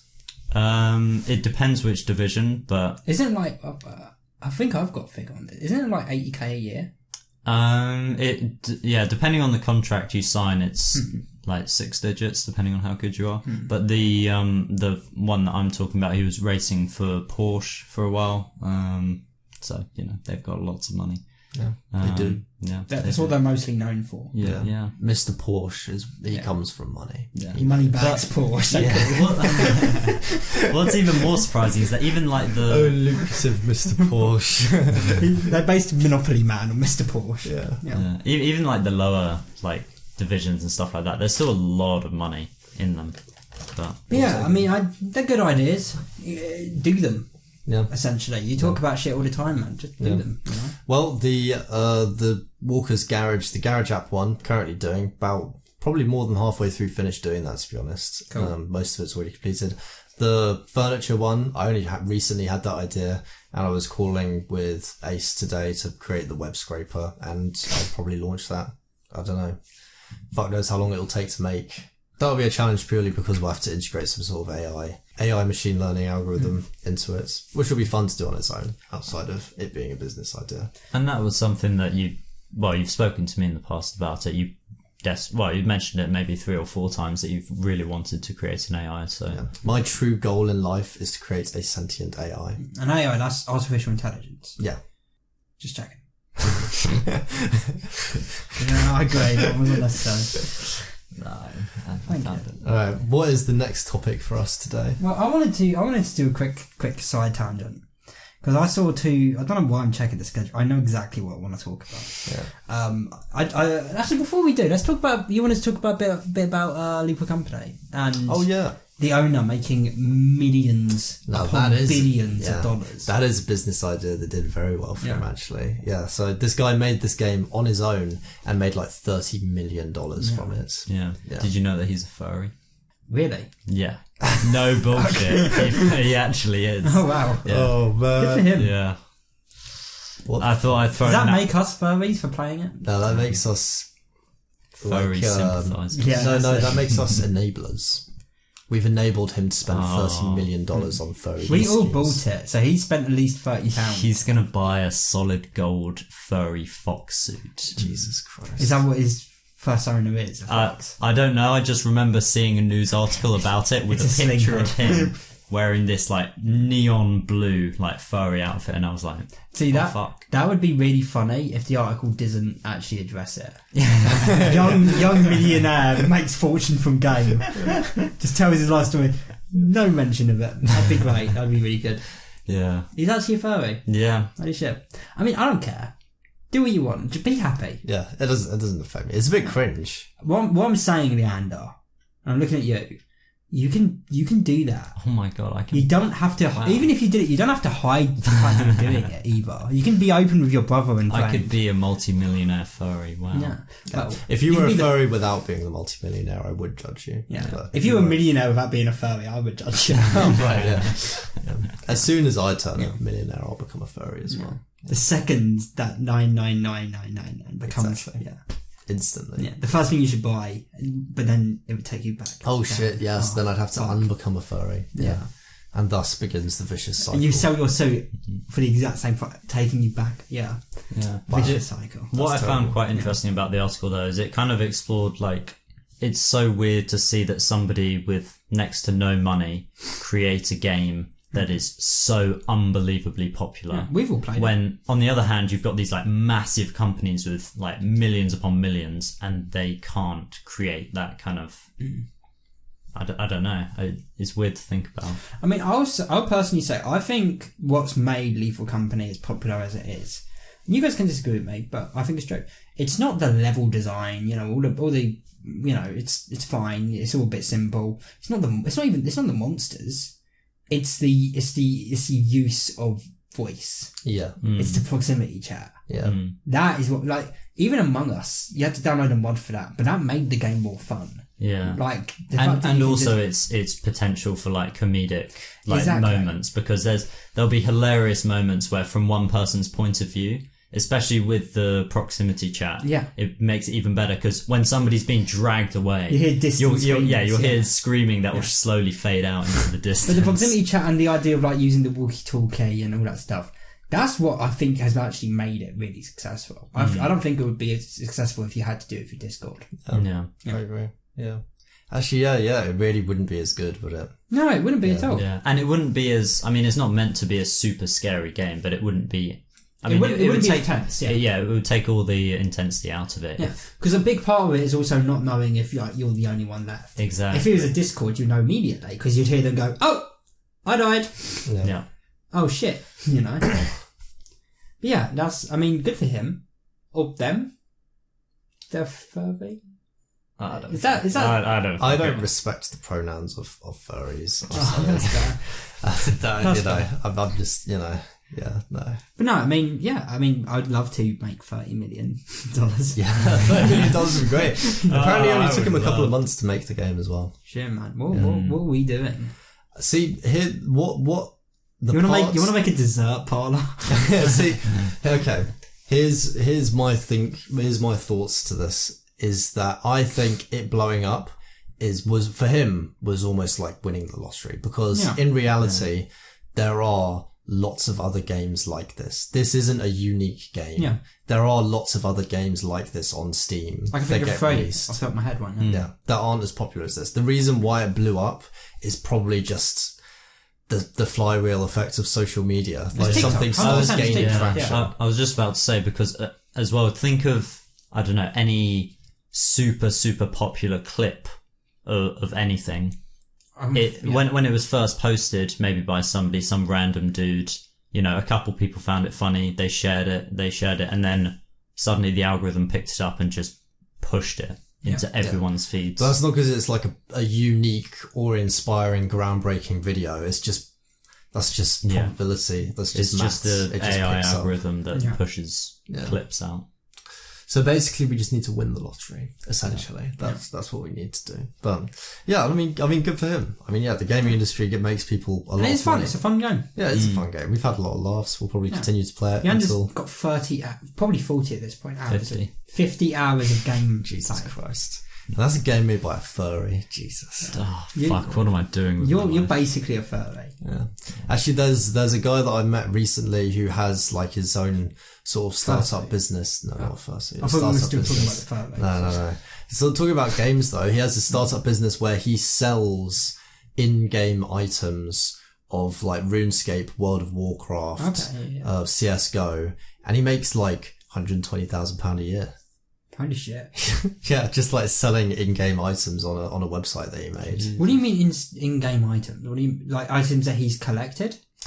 So items that either he or other people have collected, and he gets like a commission of it. So someone else tries to sell their in-game items to another person, and the website that they're selling it on takes a commission. This guy owns that website. I mean, I think that... Okay, I see. Yeah. Yeah. And that, I feel like, is very different to... A lot of people make money from, like, flipping stuff in games. Like, think of the CS, like, market. The skins and shit. Yeah. Like, there's people who have... I think the biggest I've seen is £2 million worth of skins in CSGO. Jesus Christ. Which is ridiculous when you think about it, because it's literally nothing. just It's a literally game. nothing. Yeah. It's nothing. It's just pixels on a screen. Yeah. God, what a waste of money. Because all money is attributed to real workforce. Yeah. So that's literally just a waste of people's hard work. Someone builds a house and made that money, and that money has fallen into the hands. That's where the money's come from. It's come from someone actually doing something in the real world. So someone's like worked their arse off to build a house, or to like fix a car, or to like build a fucking table to make something, and then someone has spent it on buying something on a screen. On a Fortnite emoji. Fortnite emoji. Like, it's sad, but it's true, right? That's what a fucking waste of money. But not all money is from physical workforce, because imagine if you, I don't know, invested in stocks or, that kind of but even making money. In a way, even that is, because you invest in stocks, but the reason why the stock rises or falls is because of the actions of a man. Well, you're earning money because other people are losing money. Yeah, but I mean, the origin of that money must have come from someone doing work that has created something of value in society, right? The only reason why the economy has grown is because there are more things in our economy and our society which are valuable to society, such as things like transportation, ease of transportation, right? Everyone being able to get transported around and do their jobs more efficiently means there's now more money to be spent in the economy. Let's say, for example, you had 100 people in a city and you gave them £100,000, right? Let's say all of them try to spend £100,000, but there's no machinery, there's no factories, there's nothing, so there isn't £100,000 worth of goods to be bought. However, now you have a factory, now you have all of these things that enable people to work faster. That £100,000 can be spent by those people. Yeah, that's true. But so the money has originated from people creating real things of value. Yeah. On the flip side, though, what about money that has been generated purely through, I don't know, digital means? Not in the sense of stocks or, but imagine stems. This is an engaging. It's actually very interesting. Yeah. You carry on. The money stems from. Like money that stems from online purchases from in digital areas of the internet, or obviously of the internet, but you know what I mean. So money is like a really weird concept because it doesn't necessarily come from things in that way. You need to think of it more in the sense that forget the numbers. Imagine like a glass of water. Imagine like a liquid amount of stuff that's accessible to all of the people to use. It goes up and down with the amount of work power everyone is able to put out. If, for example, everyone in the country stopped working, all of the money is still there, yes, but what the fuck can you spend it on? So now it's worth nothing. So now that money's gone, it's worthless. It's not worth anything. Can I add to your metaphor here? Because I kind of see where you're going with it. So it's a big glass of water, and everyone's taking mouthfuls, but no one's actually swallowing it. They're basically holding it into their mouths. Yeah, exactly. And you're either spitting it back into the glass or you're spitting it into other people's mouths. That's exactly it. Yeah. Yeah. That is actually really good. Yeah, people have to take the money and use it to put something back into the economy. Yeah. Otherwise, but it isn't like an exact per transaction basis because the government prints money, right?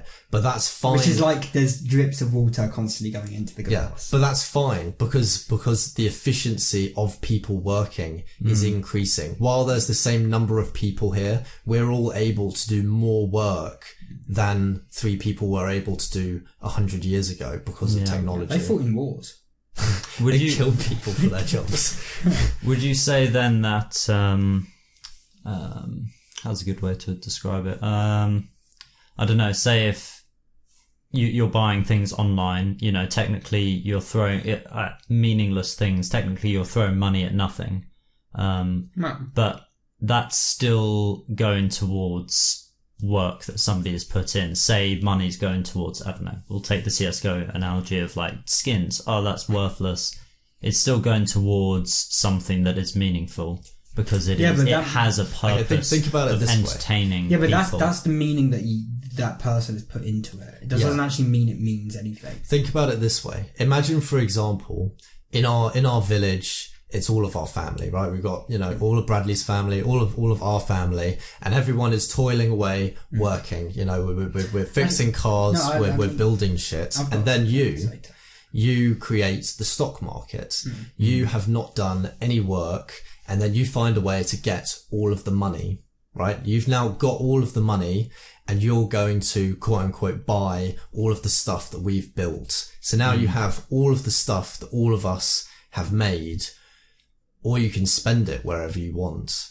You see, that's the problem because you haven't output anything at all. I agree with that. However, I feel as though if you're spending money on quote unquote meaningless things that entertains people, as a means of enjoyment, I feel as though that is still providing.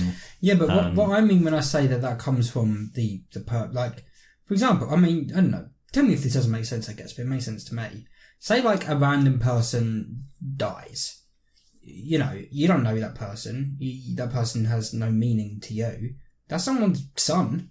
It has meaning to someone. To us, we can, and we can be valid when we say that's meaningless.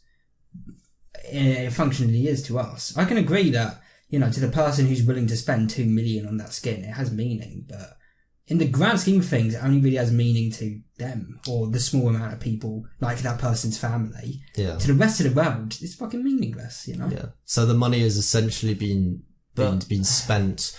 Yeah. Think about it. Think about it in terms of workforce and production. When money is spent, you're basically commanding someone to do something. Think of it in that way, in the future tense, because it kind of is. Yeah. Imagine this guy's got £2 million and he's about to spend it on a skin.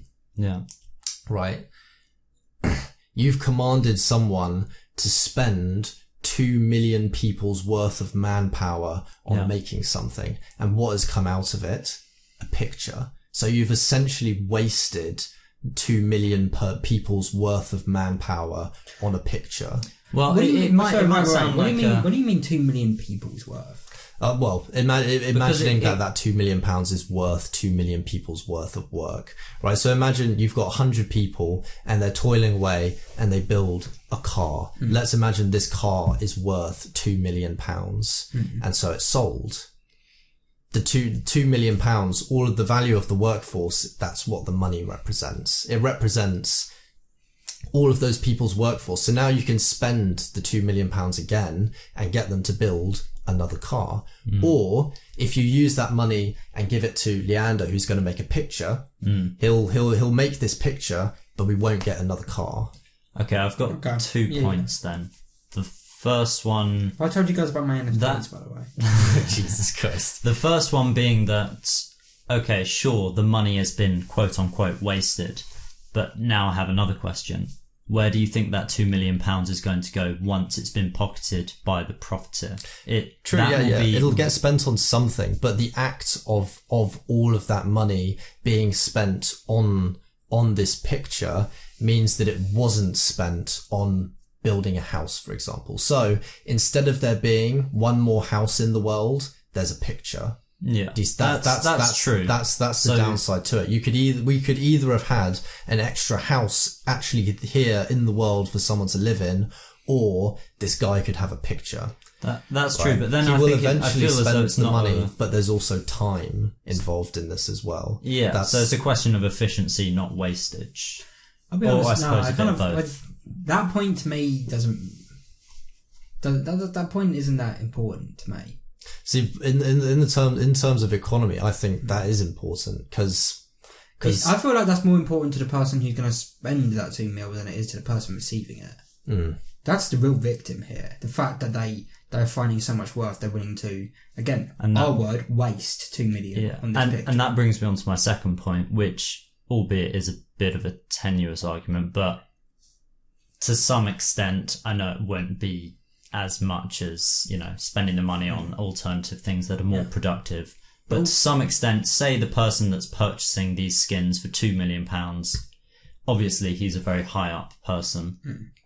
So say he's, I don't know, the owner of a building or construction company. Say he's a furry who made a video.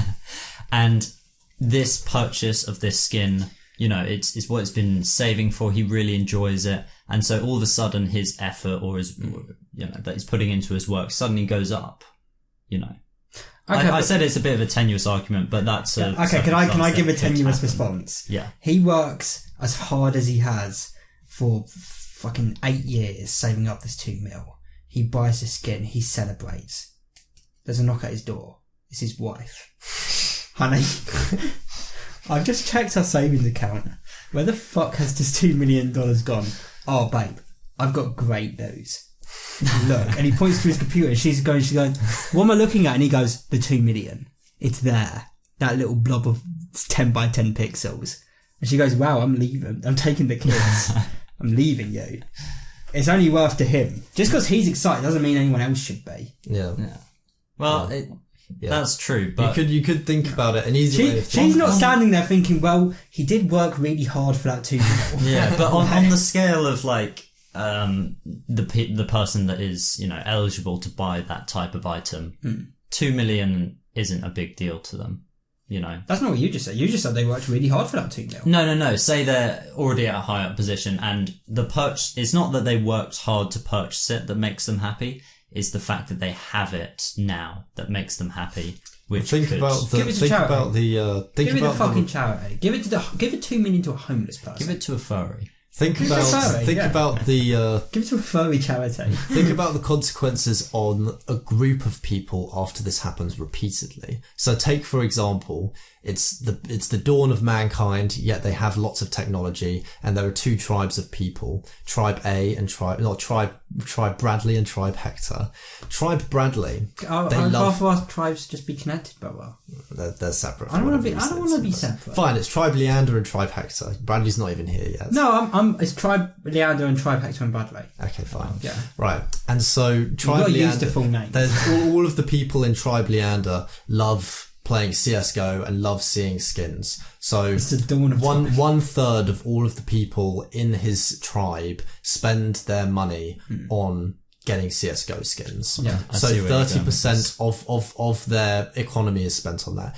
So in our tribe, In Tribe Hector and we have 100 houses, but in Leander's tribe there's only 70 houses because 30% of all of the workforce is being spent on that because people are spending money on it, so people are there to make it. I'm finally Okay, getting what you mean. okay. Yes. And that's the Counter implication argument. on the economy. So instead of having a tribe full of actual stuff, you've got, and this is an exaggeration because 30% of the world's economy isn't made up of pictures. Well, actually, oh fuck! What about art and things like that? Holy shit! Yeah. Okay, man. well, I do actually have a good response to that. Well, Okay, we'll be the that- judge of that.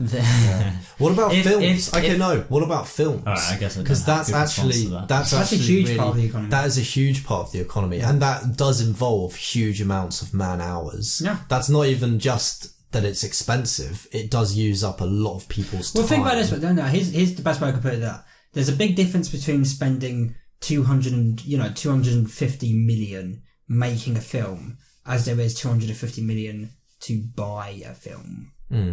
Like, Well, no. In terms of the economy, it's the same thing, right? it does the money's economy, being but we're used talking on about the that. idea of the worth. Yeah. Well, so my question is, right, let's say, we've got these two tribes and one of them, yes, in Leander's tribe, there are 30% less houses, but they have films and pictures and art. we'll have something else. But in you're the not other mentioning. tribe, they have more technology, more cars, more houses. But no films. But no films. Alright, it's now Tribe, Leander and Bradley. Okay, so here's what I want to say. If Bradley and 30% is being spent on X, and in this other tribe, it's all being spent on actual realistic things. I would assume that the tribe that's spending 30% on it's not almost meaningless, but it's practically meaningless stuff.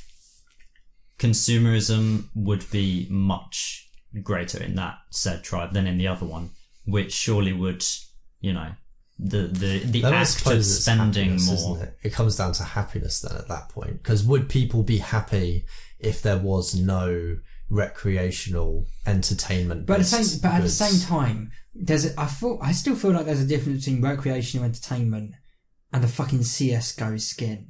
Yeah, that's true. There's no. That's true. You can have And I emotional do want attachment to to say that, I'm but- I'm not defending the fucking. I'm That's true. gonna dump loads of money Yeah. into a fucking meaningless. Like, it's Ooh, not. look at this. Imagine true. someone being like, "Hey, do you want to see something really cool?" And they show you that. Like, what I feel like, yeah, what would you that's even kinda see? Yeah, exactly. I'd be like, "Wow, yeah, that's cool." That was $2 million. I'd be like, "Holy shit, okay." I suppose for a select few people, they would find that they'd look at that and be like, "Wow," because they'd be able to appreciate it. But for the average person, they'd probably look at it and be like, "Wow, you're a fucking idiot." fucking Yeah. idiot. Yeah. If anything, that's the value. The value is the fact that you can be like, "I spent $2 million." Yeah. But you can say, look at this plant. I spent $2 million on this plant. Yeah. At that point, it's interchangeable. Okay. There's something else I want to bring up actually. What's the difference between spending money on meaningless stuff and then something becoming just money laundering? I do just want to quickly ask, could you imagine this sort of person where someone would be like, have a look at this CSGO skin. And before I even mention 2 billion, that person's like, that's so fucking cool. Oh, that's awesome. Guess how much it was? How much? 2 million. Oh, I fucking bet it was. imagine meeting a guy like that. I'd fucking hate that guy. But yeah, yeah, because there was something that I saw. There was an artist. I mean, technically he is an artist, but he was commissioned to do a piece, and I'll let you two guess how much this piece sold for. But he sold 144 million. 2 paintings, not that high. 2 paintings, and 12, they were blank. 12 million. When I say that they were blank, I don't mean as in there was just one colour on them. Oh, there you didn't was paint. Yeah. It was just the material canvas in a frame. That's it. And that was it. How much was it? I'm sticking with 12 million. 12 million. It's nowhere near that high. Imagine... Well, why you fucking hyped it up? I did, because imagine spending $80,000 on a blank canvas that has absolutely hyped it up. Nothing on it. Okay, but I will say there was a painting that was done with just white paint, and that was sold for almost 20 million.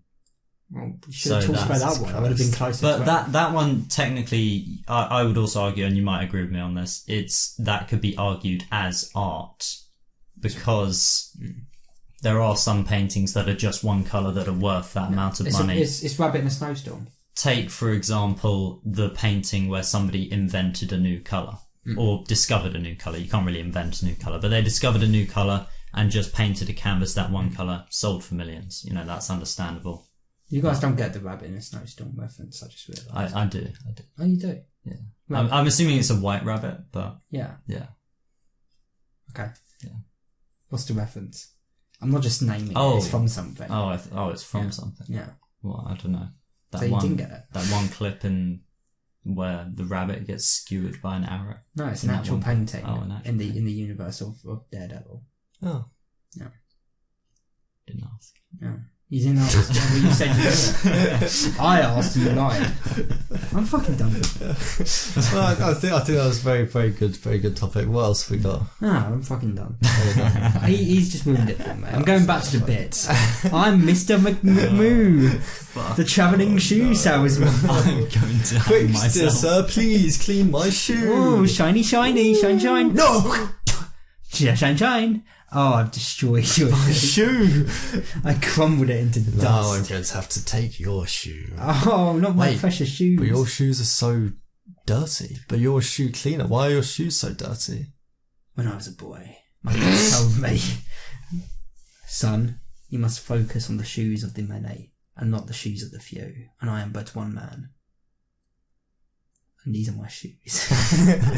Wow, that's beautiful. Yeah. I love it. Yeah, that's very good. No, for real. I watched some movies I wanted to really quickly talk about. Saltburn and Poor Things.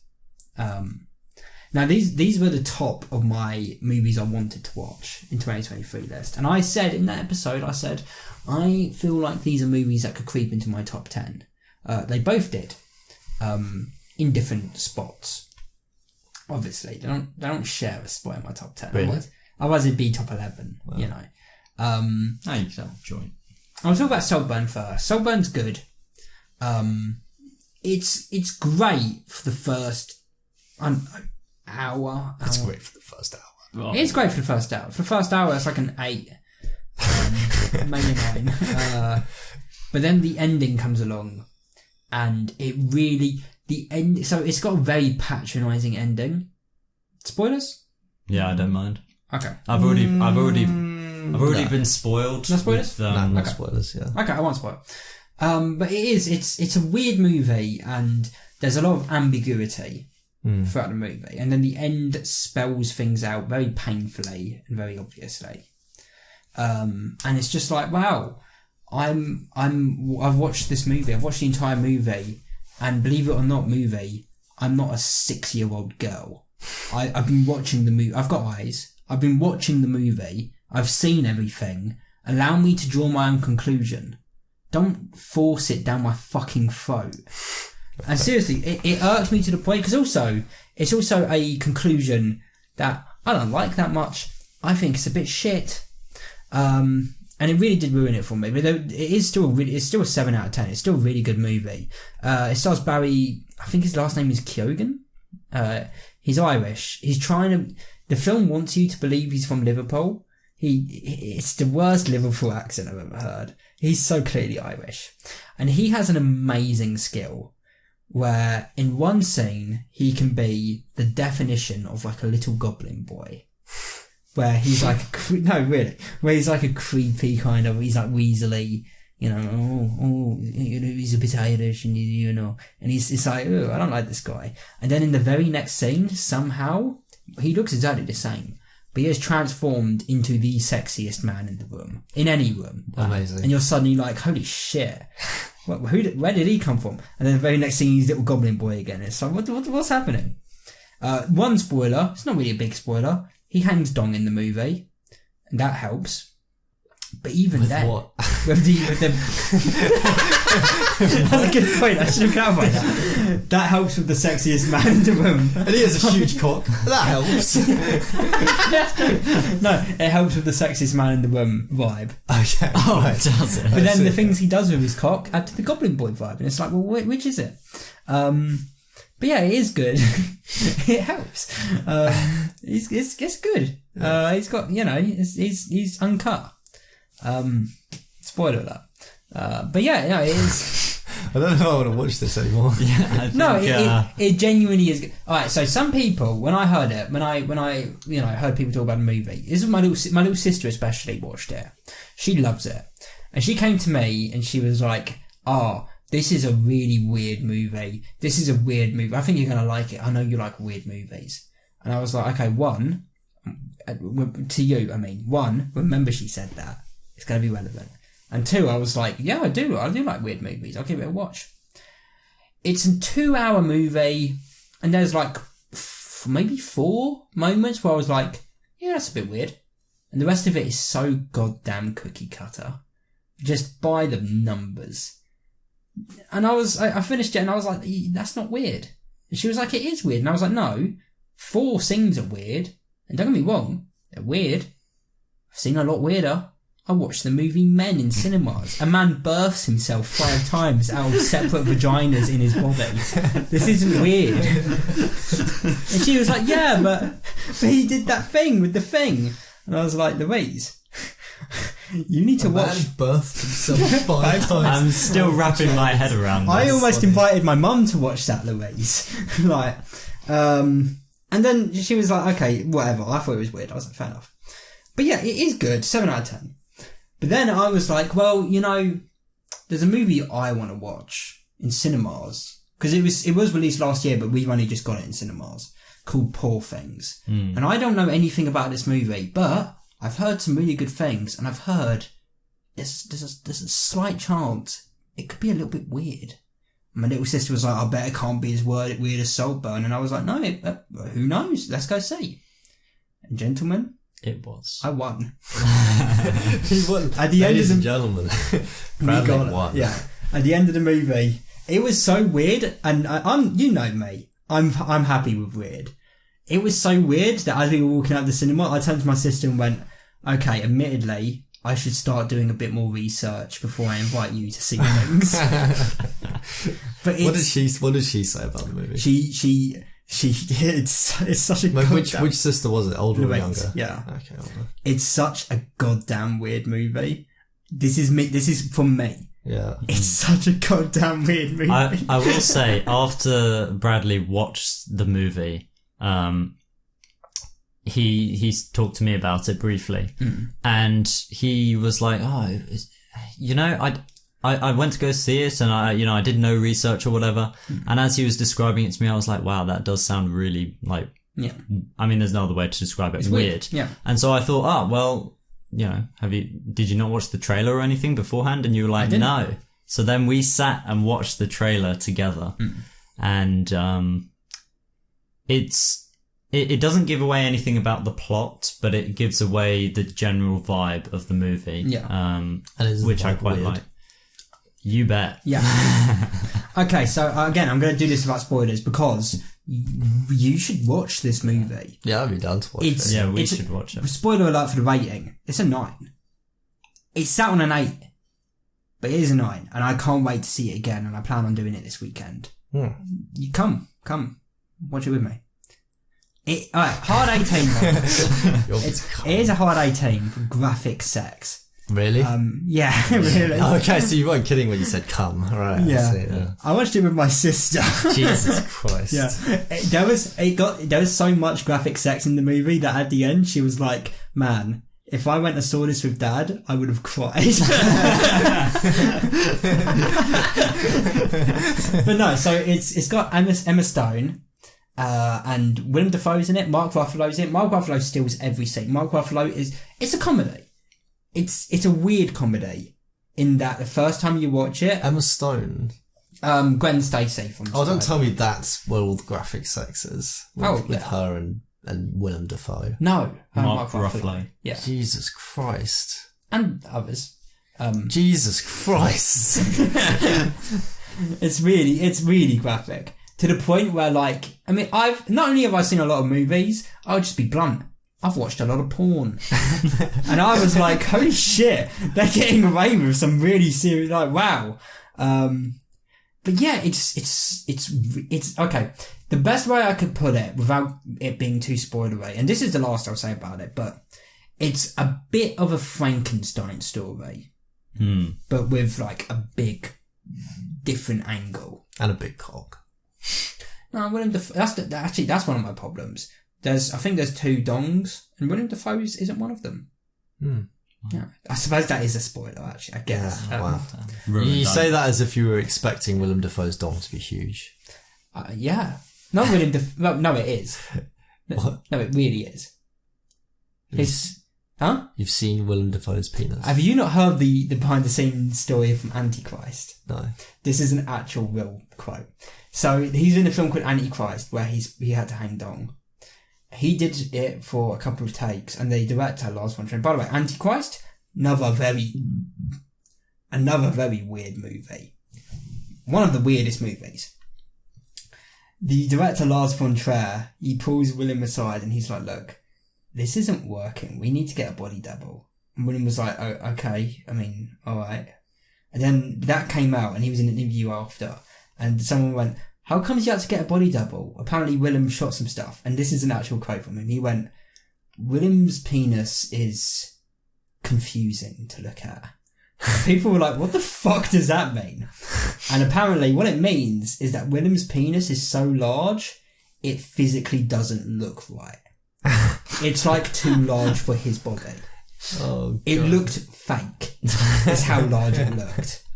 So they had to get a body double with like a more normal average sized penis so that people knew it was a real penis. That is amazing. Yeah. Fuck. But all I want in my life is for someone to describe my penis as genuinely confusing. You know? So yeah, Willem hangs dong. I see. But it seriously is. When I first watched it, I sat on an 8, but here's how I know it's a 9, and it's the same way I knew Past Lives was a 9. The same way I know anything's a 9 or a 10. I haven't been able to stop thinking about it. I saw it on Saturday. It's sat with me for like 5 days now, and I can't wait to see it again. So if I'm sat on an 8 and I'm still thinking about it, it's a 9. Yeah. And it will be I know it will be reinforced when I see it again. Yeah. Well, damn, I've got to watch it then. Yeah. Shit. But yeah, how it updated my best of the year, I hear the audience asking. My top 10. I hear the audience asking. Well, we've lost Wonka. Rest in peace, Wonka. Thank God. Yeah. Actually, let me get it up. So yeah, we lost Wonka. Rest in peace, Wonka. Rest in peace. Rest in pieces. Peace eye. Rest in Pieces of chocolate. Pieces of Wonka. Okay. Willy Wonka. He'd be wonking his willy.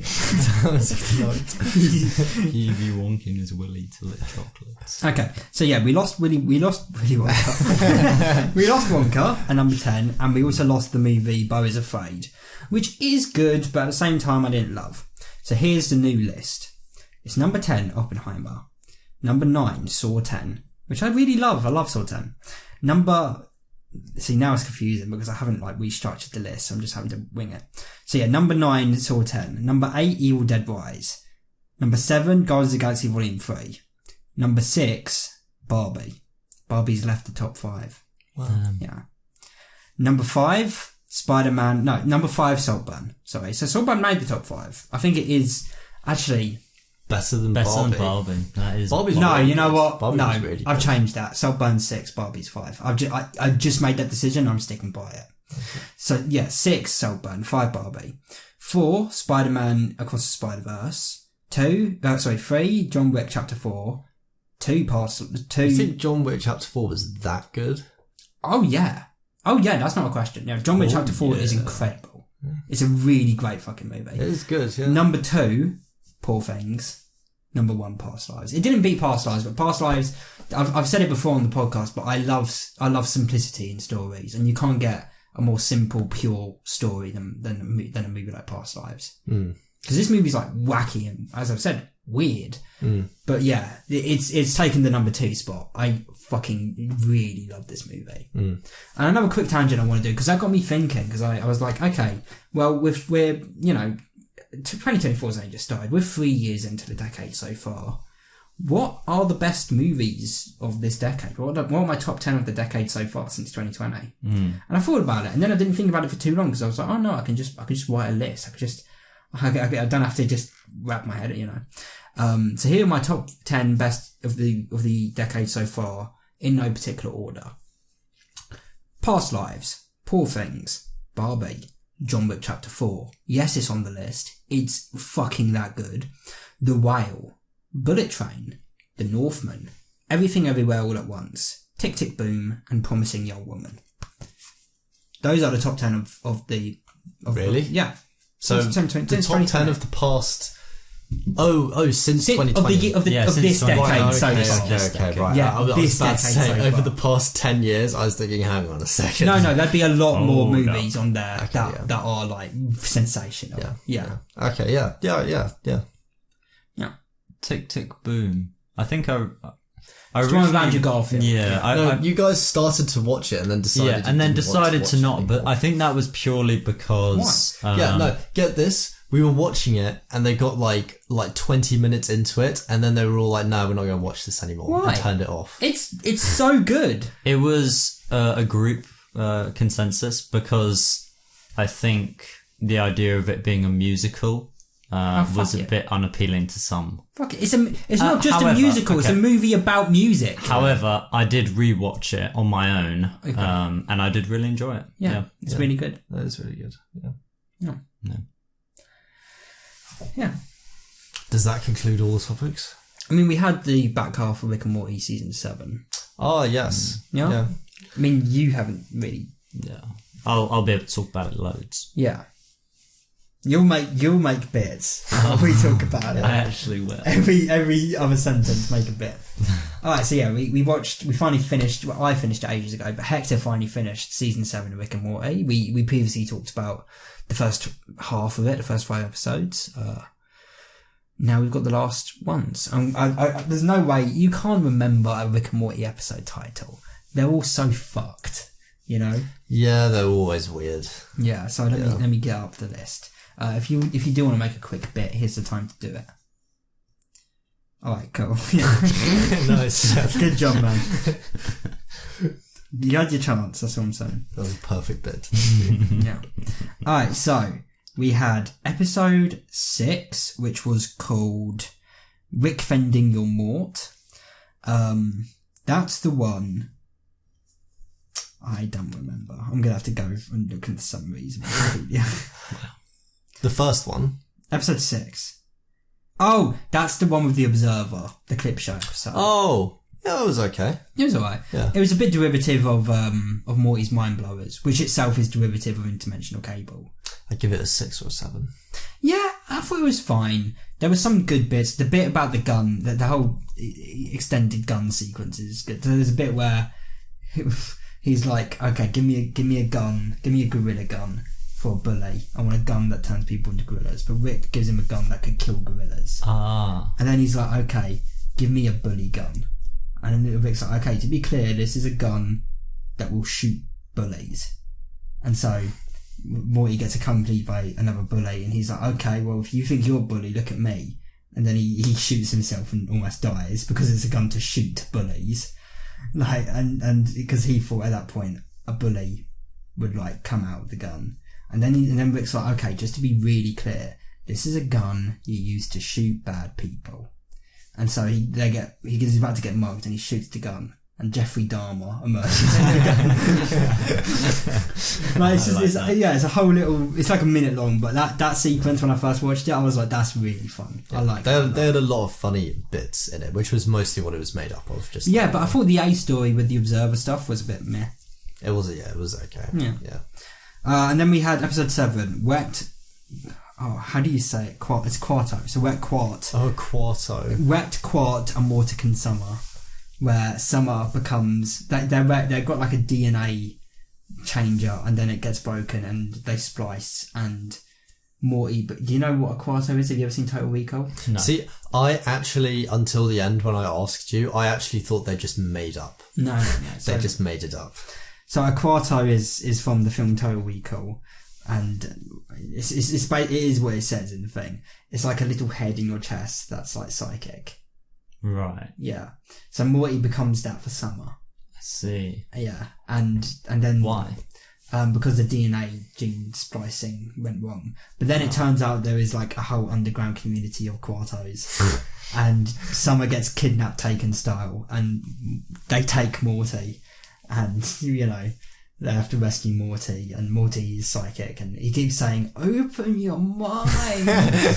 Open your mind! Because he's trying to get... Yeah, that's so funny, because that's all he says, and everyone knows that's all Quarto says, but they're in a club at one point listening to loud music, and he says it, and people are just being like, what did you say? And it's like, I like this episode. I mean, it was a bit mid. It was okay. But I enjoy it. I enjoy it for what it is. Episode 8, the worst one. Rise of the Numbericons.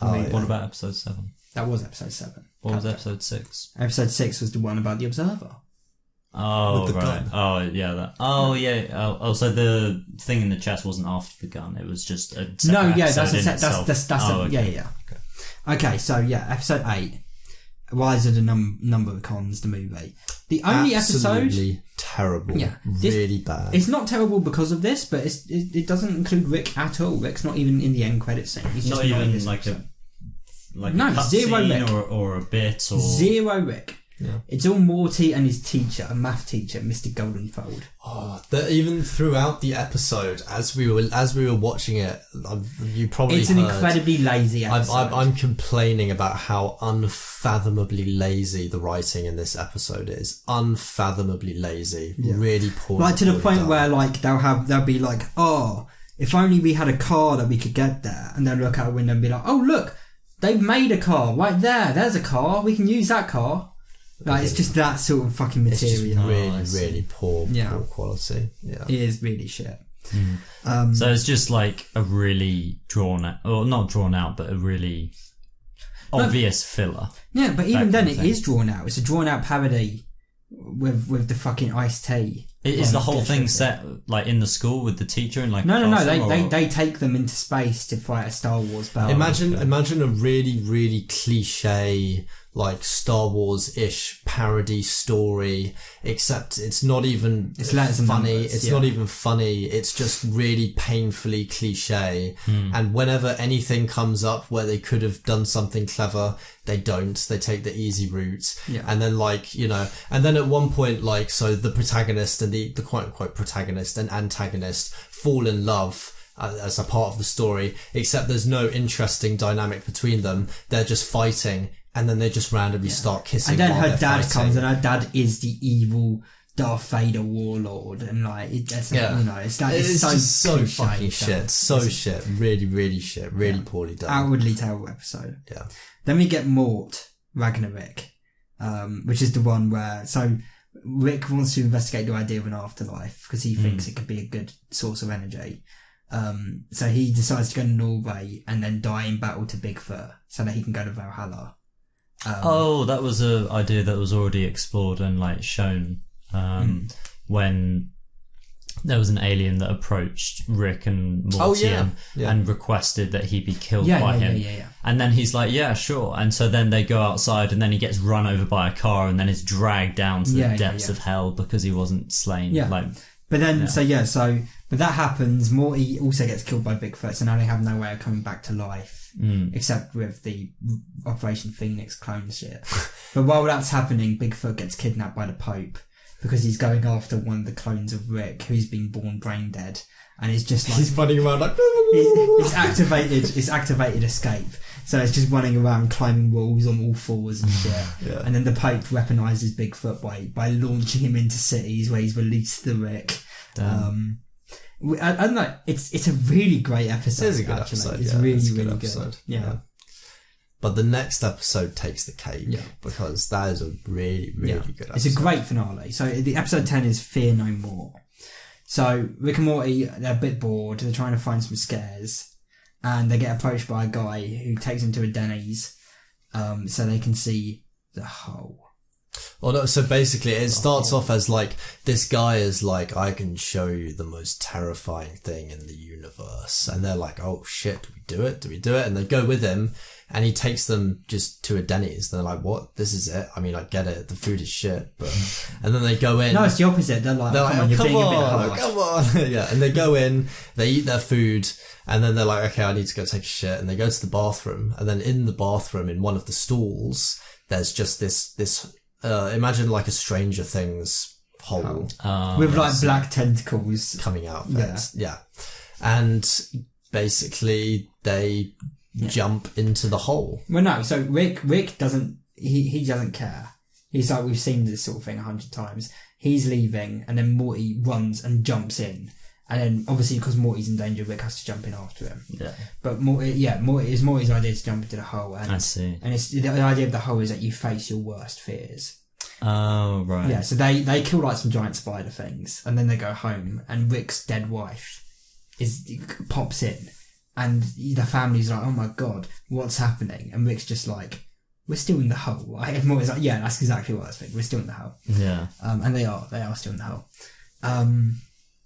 And then, so I almost, because it is a really good episode. Yeah. I almost don't want to spoil it for him. He should watch it. Yeah, you should watch it's a good it. But episode. it is a bit of a mindfuck episode. And actually, it did kind of remind me a little bit about that one Black Mirror episode where he goes into the haunted house. Yeah, playtest. Like, he doesn't know whether he's escaped the house or not. That really fucks with me. This kind of it gave you similar vibes to playtest. Yeah, really? It does. It kind of like plays on that whole like fear that you get playtests. Yeah, or like the fear that you get when you're having a bad trip. It just plays on that idea, which I kind of hate, but.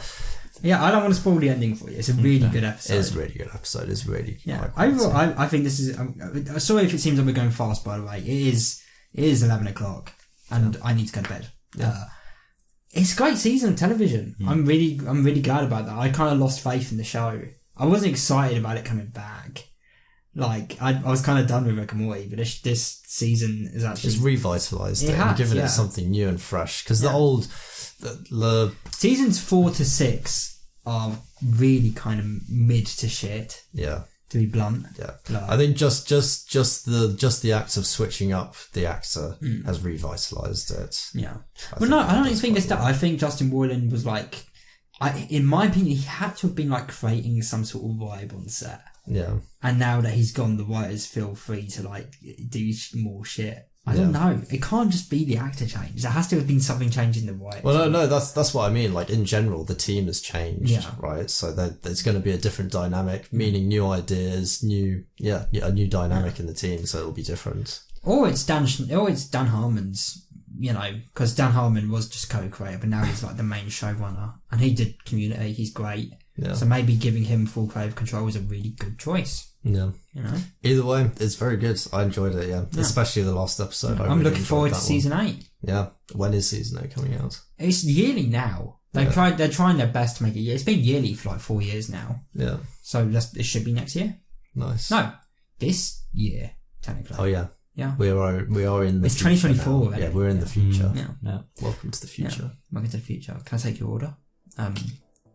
I need to go to bed. Yeah, me too. Yeah, so good night all. Thank you for listening to this episode, episode 38 of the podcast, and we bid you a good day or good night. We bid you a good